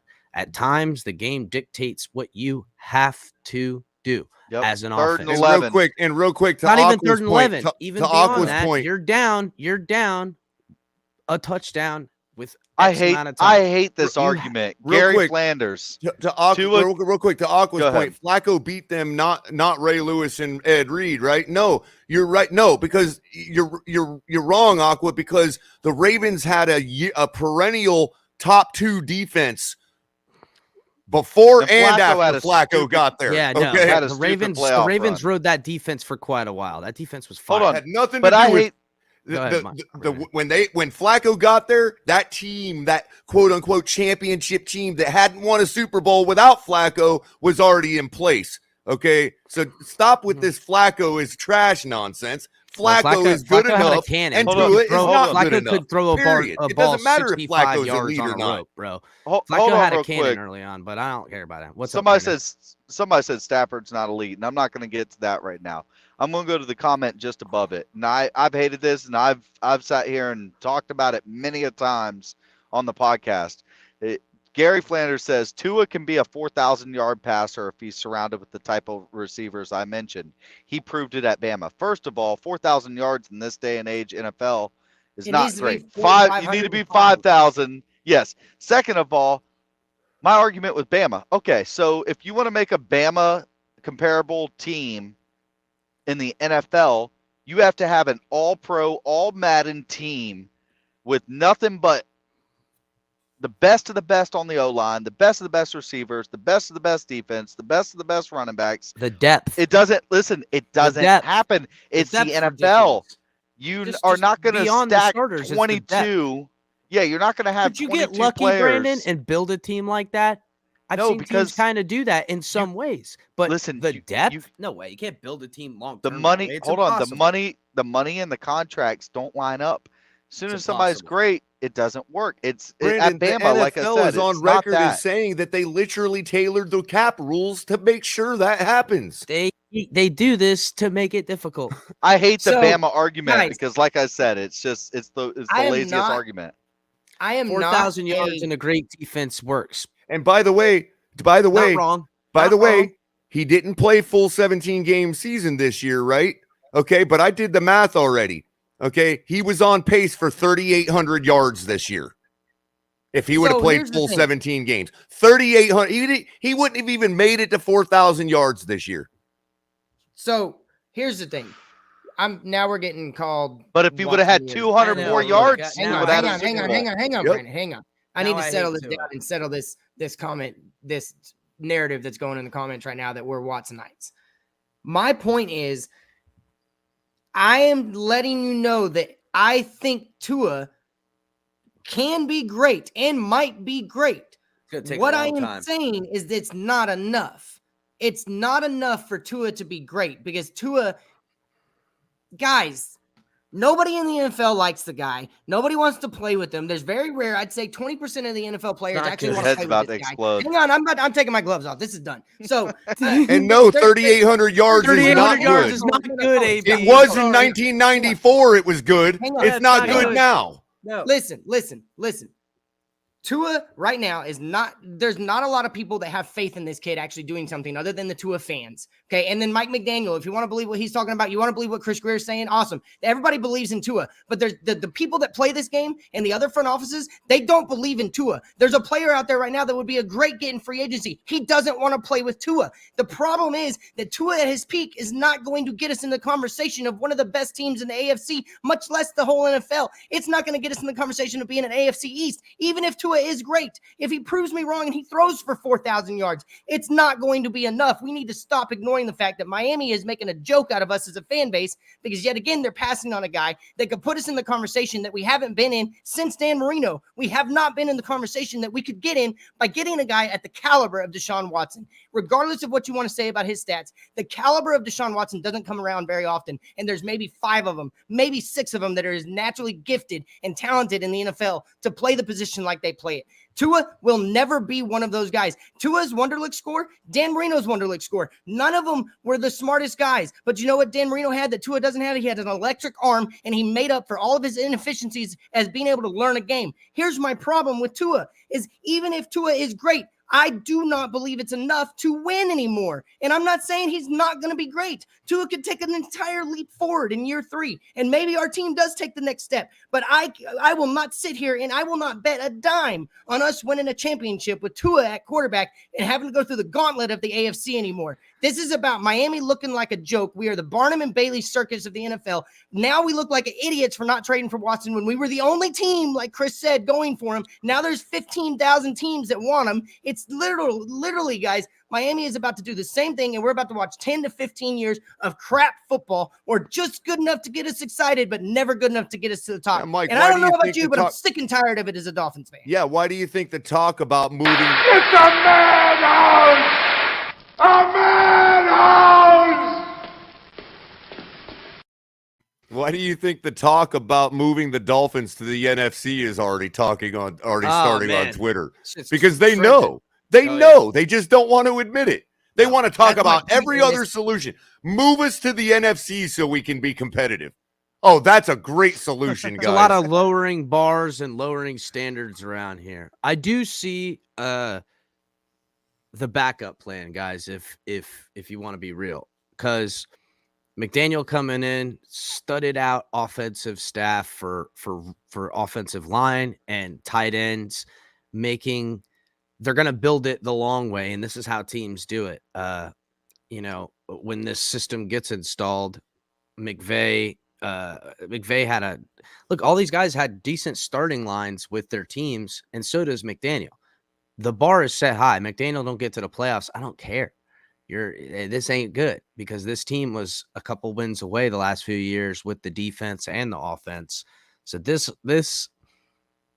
offensive scheme, the thing it does do, if they run it the way they want to run it with a power running game like this, it keeps the ball out of the other quarterback's hand. I know that's not necessarily the most flashy thing to say, but if by some way they can continue to be dominant, control the clock, and this is why I wanted this offense with the defensive-minded head coach, because I thought it really boils down to Boyer and the defense. Hopefully Madison and Surtain can really help with the back end. They can stay as productive. And the problem, again, is that when you're down and the chips are down and you got to chase after those points late in the game, that's where I worry about Tua. Yep. Can he do that point? I don't know. But real quick, Q is right. Q is right. The point is winning championships, right? So I just did a quick search, and I'm not comparing anybody to anybody because I've never done this. And you can go back and look at all of the videos to try to catch me ever comparing like everybody else does to other contemporary quarterbacks. I'm just pointing out that the loser of the Super Bowl this year threw for 4,611 yards. So yes, 3,800 yards is crap. No, Sorry. The loser of the Super Bowl threw for 4,600 yards. You got to break the 4,000 mark in the NFL today. The loser of the Super Bowl. I'm not letting anybody on. Everybody can try and jump backstage. I'm posting this link for one person. CB, I want you to bring it, Bubba. Why don't you get up here? Well, we're lucky we didn't let Alexander Diaz in, because he would blow all of our arguments out of the water. Alex, he does all the time. Alex is here all the time, man. Alex is on all the time. He nails us all. And then he gives us all free cell phones. So we like Alex. Well, and Alex then is when he moving to Rockwell. leaves. He didn't get to have this conversation face to face now. Yeah. And Miss Finn's right, guys. Make sure you're hitting the like button. If you're watching on Facebook, Twitch, Twitter, come over to YouTube, subscribe to the channel on YouTube. You can watch it on the other programs, but we need more subscribers on YouTube. When we get to 750 subscribers, and we're close, we're going to do a giveaway with some hats. And when we make over the 1,000, me and the boys were talking backstage earlier, we're going to do some really good stuff for some giveaways. We'll have real quick, the question is, how many yards does Tua need to throw so we can be happy? How about enough to get in the end zone consistently? That'll work. How about enough to throw 33 touchdowns? TV says, that'll grab work. My charger, get your popcorn ready, he says. Yeah, but hey, how about enough to salt the clock away so our defense doesn't collapse with a game-winning field goal because the other team's offense still has time left? How about that one? Hang on. Hey, so whenever CB gets on, I'm gonna drop y'all back. because I don't want it to Yeah. I feel like figured we're as doing it much. on I him. figured as much. I'm excited. I'm ready for this. Yeah. I figured as much. I'll be watching it. Yeah. But I'm about to go put my before popcorn then, in the microwave. yeah. Nice. Yeah, I just everybody don't getting want to ready. accuse of ganging up on somebody. No. I got I'll go you. mano I a got mano. you. I'll go mano a Hey, mano Brandon. with anybody out there that Yeah. wants to talk Dolphins or wants to talk sports. I will go Never mano mind. a mano with everybody. If you want to bring it. Don't make threats. Show up. So CB, when you get in here, let's talk, bro. CB ain't coming, bro. I ain't going nowhere. CB CB ain't coming up on here. He ain't coming up on here. He ain't And got for no anybody charger. that's worried about ganging up, at least you get to get up here. Yeah. We don't even get to go on any other panels because as soon as somebody doesn't like what we say, we're a Watsonite and we get trashed off the panel. So Shh, listen, I try to jump know, up on some panels. take it when they're you can gonna get close it. the show down early, bro. Don't even act like you ain't shaking out your boots, fools. Don't want to sit across from this guy. I'm way too smart. Don't let the good looks fool you, bro. I'm pretty fucking smart. yeah, speaking of, just so you all know, we're begging you to come up here. But Yeah. the word is around the community is that yours Color- truly runs people off panels. Yeah, that's the word. Color runs people out of here and stuff like Why? that. Because That ain't I how yell color- a little bit because my volume is a little too much for your ears, so you leave. That's not running you off. Mm-mm. Not only that, but And if you all got something to say to me or want to go Hey, talk Gary brings up a your great point. nonsense and be a little minion for other channels to go tell everybody that I run people off my panel, come let up it out, and say color. it to me. Let it out, color. You can't because you know that's the opposite of running people off panels. So come up. Whoever said all that stuff, whoever brings all that back to the other channels, come up here and tell me I run people off panels. Can't Hold talk on, people like that, color. This is Hold the on. best comment I've seen all night All right, because go it's ahead. the truth. The Gary one? Yeah. Two Yeah, I is an was just issue, but reading why that. I don't like to place all the focus on him is because we have only two players on this offense that are true starters on a true playoff offense. That's where we are, guys. And How he's would we 100% know? right. How No. the hell would we know? Listen, Yeah, well, hold on. go ahead, I Brandon. want to say something real quick about that. It's true. We only have two players that are on a playoff offense right now with the quarterback we have. We are lacking in some talent. I'm not going to make the argument. My argument isn't that this team is so stacked and Tua is holding it back. Never made that argument at all. I think we have a lot of deficiencies. My problem is once we do get the talent level around him up, I just don't see Tua as being the one that takes you over the edge. So my argument isn't that we are where we are because Tua is holding everybody back. No. We do need some more players. But how many times have you seen great quarterbacks take guys that have been around the league, been on other teams, lesser quarterbacks, can't really do anything, bounce around, then they get with a great quarterback, all of a sudden they're making Pro Bowls. Great quarterbacks make average or slightly above average players legends. Great. They make them legends. Great, bro. Make them All right, great. y'all. So, and we don't have a See- quarterback because you're not, like I said, this league does not allow you. Calvin Johnson have- ain't around here no more. Yeah, So- but listen, and this league, DK, DK the way it Metcalf is- would probably be that guy potentially, but even Well, then, CB was here, but he just the left. way CB, salary hop caps back, and everything CB. are, you We were getting cannot ready to have hop a off. team loaded with all Pro Bowlers all around you. You have to make guys better on lesser players. You have to elevate their game, and he does not do that. And don't tell me he did it at Alabama because that team elevated Tua. All right, y'all. So- before All right. we go any further, All right. I'm gonna drop everybody back and let me and CB go at this for a little bit. CB, first of all, man, I want to thank you so very much for jumping on the show. Appreciate your presence, man, and I like your consistency and your what you say in the comments is always really spot on. So I appreciate it. But how you doing tonight? Good, man. How are you? How are you, Mike? I'm good, man. I'm want to start it off with all respect. This is just a friendly conversation or debate about Tua, I guess is why you're here, right? Yeah, and it's the Watson talk. I feel like you guys are wasting your breath, man. I mean, you guys can. Well, I mean, we could talk about it till we're blue in the face. I just feel like it's door shut, and you guys don't understand it. I feel like you guys can't grasp that concept.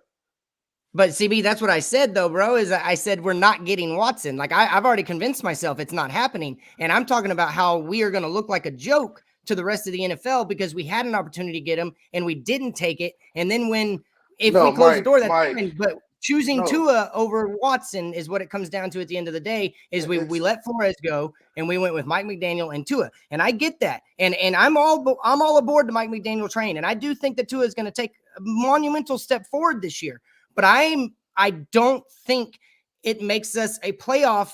A Super Bowl contender, even when Tua is at his best, and I don't think we're getting Watson. But that was my whole point: is that we're the circus of the NFL, because if Watson ends up on a different team, not named the Dolphins, this isn't about a player. A player does not make our team, and this is what I want you guys to understand.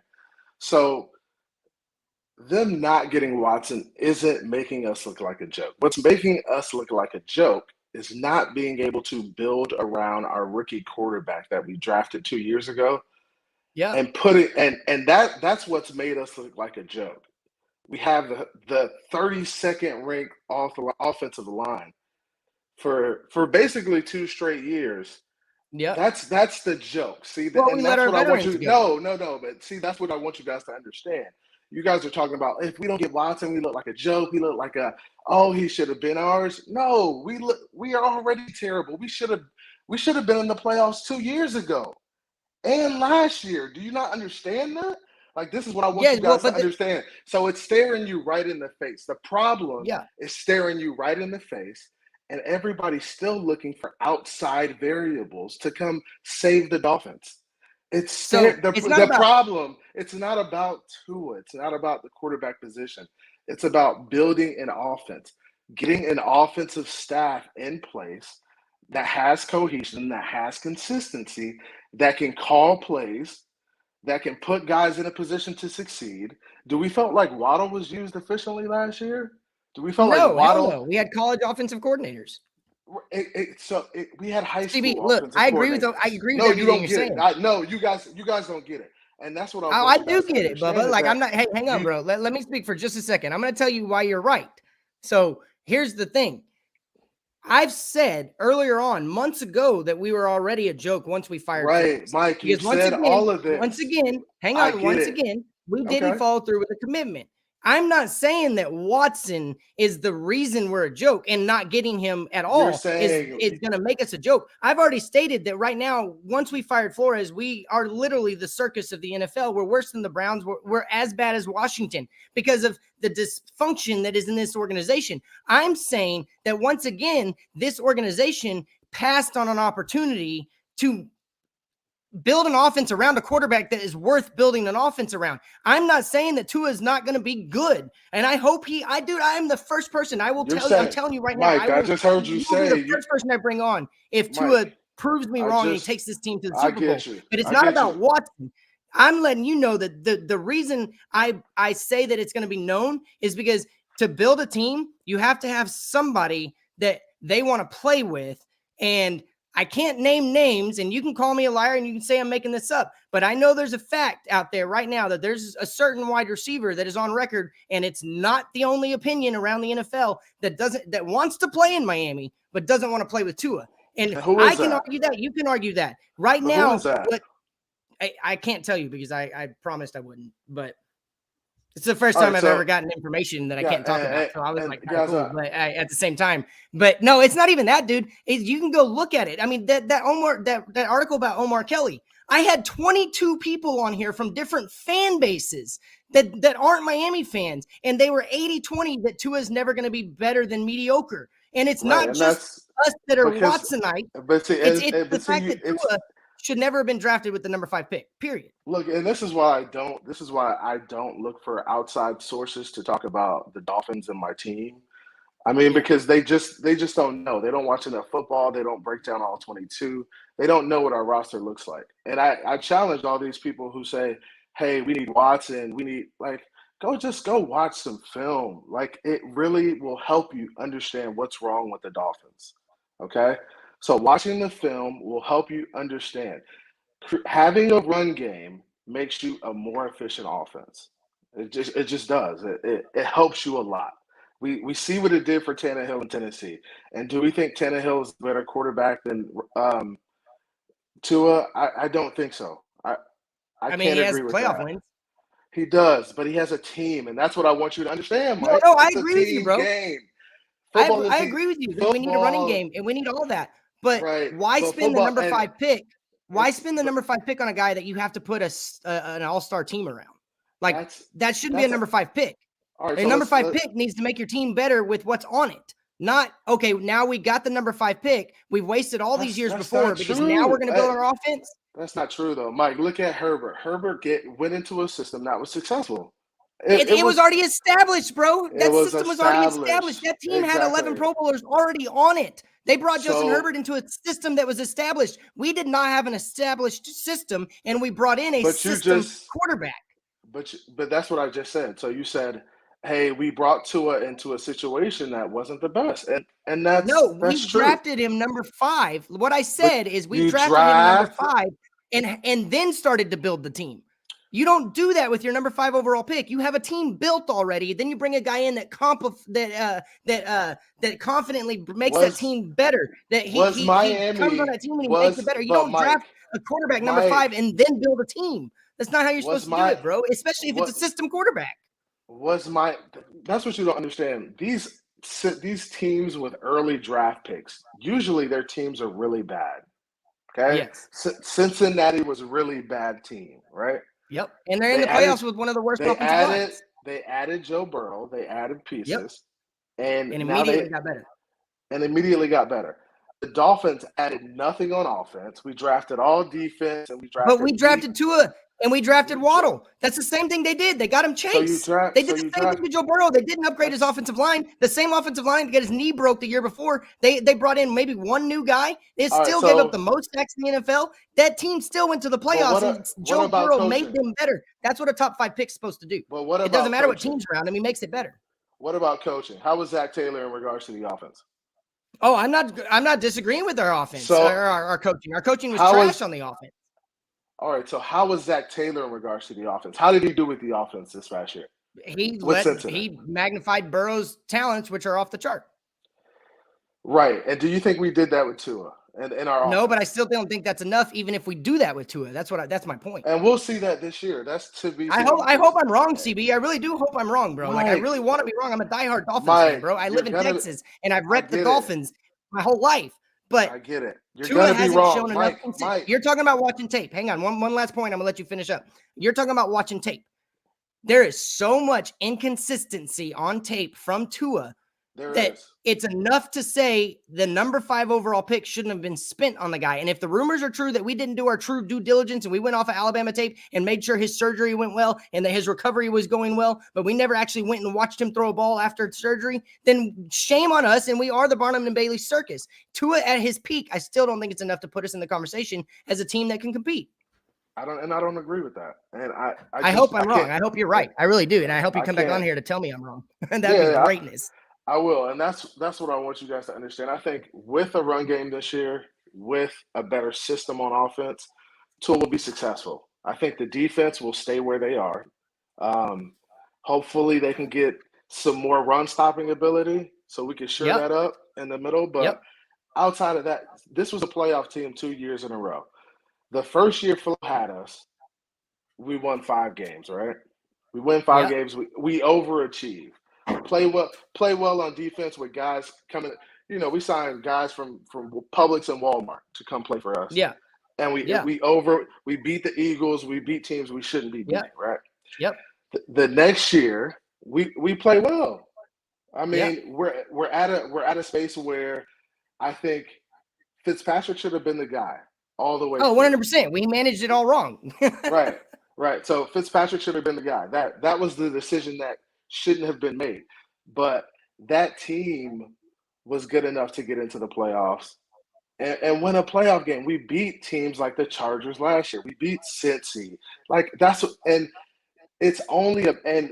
this year we just take a step back, and I don't understand it. We take a step back, and it's not a step back in regards to just like play on the offense. You can't even put your finger on it. It's undisciplined football. It's bad on special teams. It's poor game management. It's things that Flo did not show from year 1 to year 2.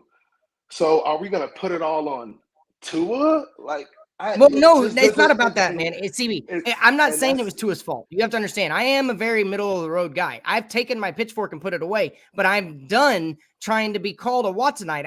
I'm done being considered a guy that hates Tua. I love Tua. I think Tua is a great dude. I have a video from months ago where I'm on record saying I think he can be great. But what I'm now convinced of is that even Tua, at him being great, the whole thing boils down to why we drafted him at number 5, and it proves my point. This organization is a circus act. That's all it is. They continually miss out. They're continually a day late, a dollar short. And so everybody's confidence, and here's where my biggest issue is: everybody's confidence in Tua.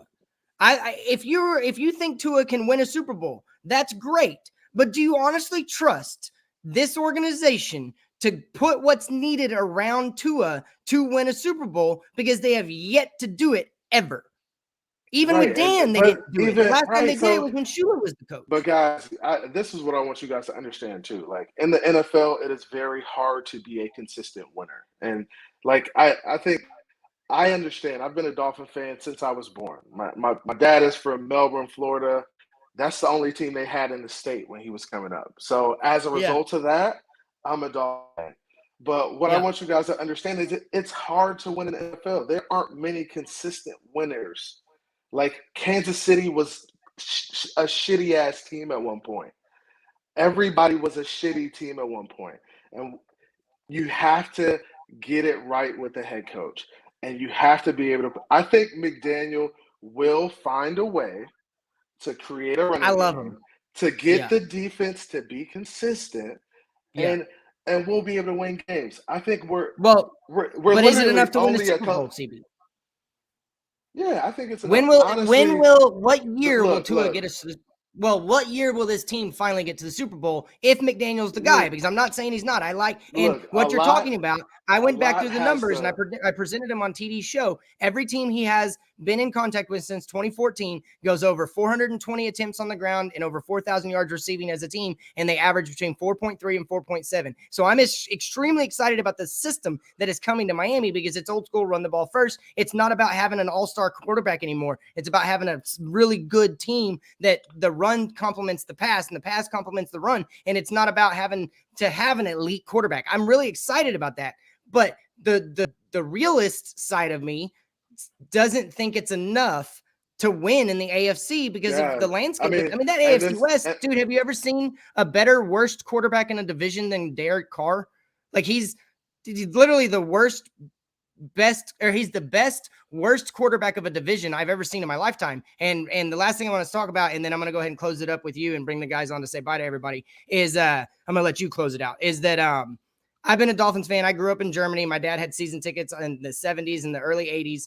I have lived in Texas the majority of my life, and I've had to rep this team and defend this team and talk to people that are delusional, that don't know anything about my team. But if there's one thing that I do want you to know about me is I do my research. I do watch tape, and I am one of the guys that will give you a balanced opinion. I don't talk about Miami in Texas. I talk about Dallas all the time. So when I talk about Dallas to Dallas fans, I have to know more about them than they do. And same thing with the Dolphins. So like, I respect your knowledge and everything, but I just want you to know that I'm right there with you, bro. Like we love the Dolphins the same amount. I'm a lifer. I always will be, but I am going to have to start wearing a clown suit if this whole thing blows up with Tua and it doesn't work because I don't know how to represent a team that's the circus. But and I understand being a Dolphin fan is tough, man. It is, and we've all gone through it. Just always coming up short of missing the playoffs or dropping a game to get into the playoffs. It's always something. But you talk about Super Bowl teams, man. It's really hard for teams to win a Super Bowl. Like we look at the past 3 to 4 Super Bowl winners, they were great teams. The Rams. Did you see how much talent they had on that roster? They paid for their championship, haven't drafted a player in the first round in 6 years. We don't have anything near what they have on their team. We have one Pro Bowler. We have one Pro Bowler. I don't disagree with you at all, bro. Like you're right on. Like we are way more away than one player from being a good team. I get you on that. Right. And I don't think it's a talent thing. I think it's also a coaching thing. Like Mike McDaniel said something that was kind of key to me. He was like, I know I'm a really good coach, when I have all pros on my team, when I have Pro Bowlers on my team, because all of these guys don't necessarily have to be like super talented. They just have to play well within the system. They all have and to buy then, in. They have to buy in. Right. And if they play well within And the I love system, Mike they'll be great McDaniel on players. Pat McAfee saying, "I have 0 wins, guys. Everybody slow down." Yeah. He's a super humble dude, and I think he'll get it right, man. I think the offense is all that need to be shored up at this point, and I think getting a running game established, getting some guys in the trenches who can dominate and set the tone. Like, get some guys in there who are nasty, who are just gonna maul guys and be like, "Yo, it's gonna be Jensen, bro, right." nastiest man in the NFL. But you got to get guys in there who establish a system and establish a tone locker room, the way you practice every day, the way you go out on the field, and you smack the other team in the mouth and say, "Hey, it's going to be a long ass day for you, so get ready." We don't have guys on our offensive line like that. So this is what we need. We haven't had guys like this in a long time. So it's like you gotta get some guys in there who are going to set the tone for your offense. We have no leaders on our offense. Our captain is Jesse Davis, and he's the worst player on our team. No, so, see, it doesn't. And so my targets now that La'el Collins is available. Yeah, and now that La'el Collins is available, it's the guys that you're talking about are the guys I want. I want Laken Tomlinson. I want him to get Ryan Jensen, and I want to trade for La'el Collins. And Ryan Jensen's the nastiest, meanest son of a gun on a football field right now, but he does it without being too dirty. And he's he captained Tom Brady's offensive line. So like the guy has the skill set and the communication that we lacked last year, and the stunts won't beat us as much anymore. So yes, I agree with you. Bring in those nasty guys. But CB, it was a pleasure having you on, man. I hope this is a reoccurrence, man. I hope that I've earned enough of your respect to jump on the panel some more, because I definitely loved having your opinion on here. Last thing, go ahead and plug anything you have to plug, and give a shout out. I'm gonna bring Q on, and then I'm gonna drop the guys in. Nothing to plug, man. I just want to give you guys a shout out. You guys always do a great job. I appreciate everybody in the Dolphins community. I got love for. I get on here, I clown around. I'm always talking shit with people. It's cool, but I try to always keep an objective understanding of our team. And it's tough. You got Watson ears, you got Tua ears. People call me a Tua. I really just want to give the kid some support so he could show at least show us what he's got. Like, just give him an opportunity to show him that he can. Like, give him a chance to lose it. If we give him a chance to lose it, then I'm cool with it. As long as we give him that shot. Do I feel like we gave Ryan Tannehill that shot? Not necessarily. We never committed. We had 6 different offensive coordinators for him. And that's my thing. Like, it's have you learned your lesson? Like, history. I was a history teacher at one point. Will history repeat itself? Like, will you let history repeat itself and you not commit to a guy and it come back to bite you in the ass again, and then you waste another 5 years? It's like, come on. And that's my point is, do we really trust the organization to do the right thing? Anyway, CB, I'll bring you on again. Appreciate you being here, man. I'm gonna drop you back and bring Q on real quick. Q, what up, dude? To a time. Hey, yo. What's up, Mikey? Boy? What's up, Oosh? What's up, Oosh? What's up, TFTG? Hey, man, it's been a long Saturday, bro. I just got home. I got my beer here. I'm sipping right now. I'm enjoying the show, brother. Every time I come on, I'm enjoying the show. It's a madhouse. You know what I'm saying? Yes, it's a good madhouse. It's a tailgate party, bro. What do you expect? Yes, sir. Yes, sir. Throwing down hands and words. It don't matter. Hey, but I just want to say, bro, you said you're tired of being called a Watsonian, a Watsonite. Yeah, man, dude, I'm tired of being called a Tuanian. A Tuan now. No, you guys saying that I'm a Tuanon or Tuanier because Hey, I've never said that, Q. I love you, bro. I love you. I know you're a Pittsburgh man. I know that you have a very objective point of view on my team. The other people that might say that, you've been very clear from the beginning that it's not just about Tua. It's that we have a trash team, and you've said it multiple times. And so I know where you're coming from. Maybe it's the other people on here. You need to educate them. But yeah, dude, I got listen, bro. I know how it feels to be a fan of a team that I'm not in the city of. Let's say that. Yeah. But I got there's something that Brandon the bookie said that struck a nerve with me. He said that Alabama made Tua better. Bro, there was a quarterback ahead of Tua. Tua was behind that quarterback. That team looked Jalen Hurts. nothing like the team Tua had. Yes, sir. And my Yep. question to Brandon the bookie is Jalen Hurts better than Tua? Hell no. Tua elevated Whoa. that offense. Tua Hey, elevated that offense. I get you. Before Tua, all those players, all those pieces that Alabama had, they were nothing. They were Yeah. nothing. The rookies I'm talking about. Well, I will say this Until though, Tua Q. came. I will say this though, and this is my pushback to that, is that name an Alabama quarterback in your lifetime that's ever been good in the NFL, because they play with studs.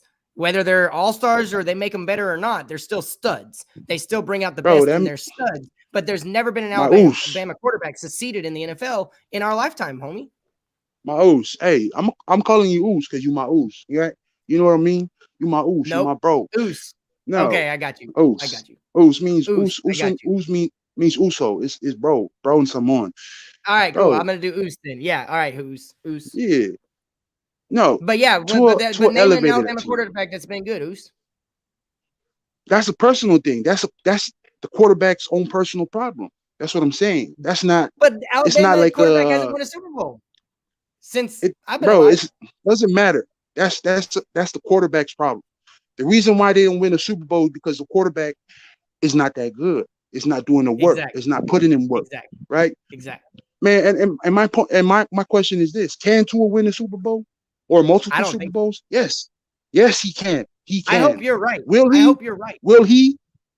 We don't know. That's what we don't know. We'll have to wait and see. I don't trust the organization to do what's necessary for him to win.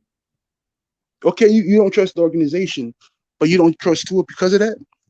No, it's not that I don't trust Tua, Q. I'm telling you, I'm just the first person. I was literally the day after McDaniel was hired. I went on air and I started talking about how Tua's numbers are going to be astronomically better next year. He's going to pass all the numbers tests that the Tua haters are obsessed with. He's going to pass those numbers tests, but I still don't think he's going to pass the eye test. But I do think Tua is going to be extremely efficient this next year. I just don't think it's enough to win the AFC. You can't convince me. And you remember the previous show you had? I was on and I said a question, and Aquavision was like, "Don't do it." Vaughn 954. Well, shout out to those of Vaughn 954. Yeah. He said, "Don't do it, Mikey. It's gonna cause a whole lot of havoc." Like I said, the Bucks brought in Brady. They brought pieces around it. They did their job. We don't. I'm saying we like I'm on Miami Dolphins, but whatever. The Miami Dolphins didn't do their job. They didn't bring pieces for Tua. Tua does not have a team. And let me tell you something. Watson, Brady, whatever quarterback you name, they will not succeed in this team. They will not succeed. But let me ask you a question then, Q. Why is Burrow succeeding with the trash team around him except for one? They brought in the pieces. Tyler Boyd, Jamar Chase. No, I like Tyler Boyd and I like T. Higgins. And let me tell you something. All they did was get him. They had a defense. They didn't do anything else. They had a defense. Cincinnati's defense is way better than their offense. We have a defense. Not as good. Not as good as Cincinnati. Not as good as Cincinnati, bro. Our defense is way better than Cincinnati, bro. They were in so many shootouts. Well, if they were good, if you they can't were name good, an all-pro on their defense, like Cincinnati, maybe Hendrickson. They would have stopped Tanny because Tannehill was running all over the defense. Yeah, I agree with you. Tannehill was Tannehill at the end of that game. He threw a ball that shouldn't thrown, but so as I always say, brother. As I always say, they got him one weapon. He still had a trash offensive line, and he just went to the Super Bowl. So as bad as Miami's, he got sacked more. Tua made that offense look way better than they. Well, he got sacked more times than anybody else in football, and that's what an offensive line is supposed to keep you from happening. He got sacked 9 times in a playoff game. At least Tua never got sacked 9 times. Let me tell you. That's what I'm saying. Tua made that O-line look way better than they really are. Tua with his pocket presence, avoid 2.3 second release. 2.3 second release. The receivers need more time to develop their routes and create separation. They need more time. But what about that seconds? That's when he had time, bro.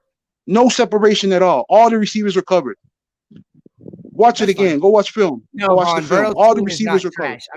my argument, hang on real quick, I'm going to respond to Vaughn. And not that Burrow's team is trash, but they didn't do much to fix the offensive line. They got his knee broke the year before, and he still went to the Super Bowl. So my point That's is competence.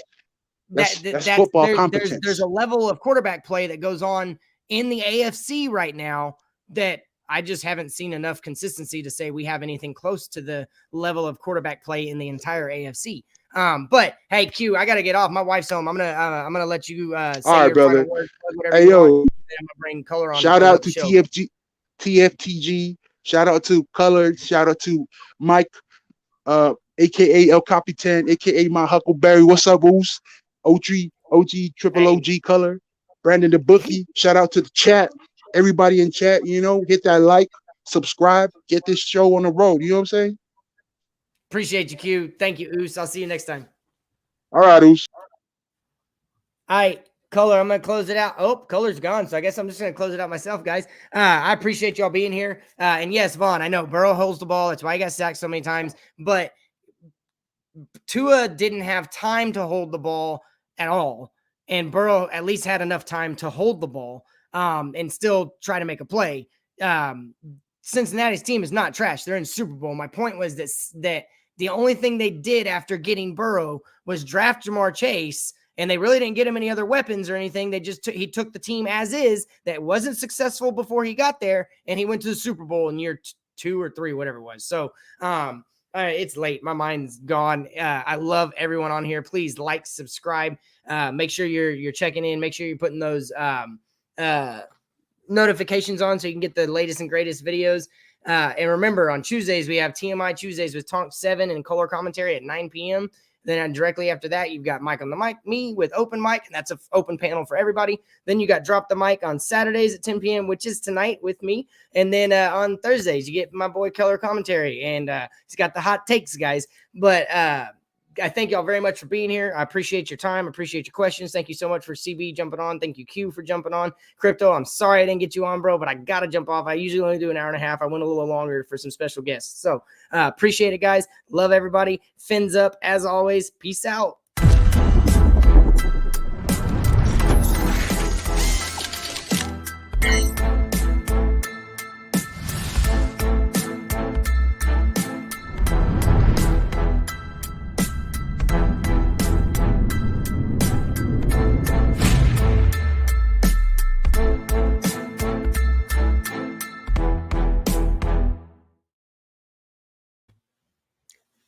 Hi, guys. Oh, I'm supposed to end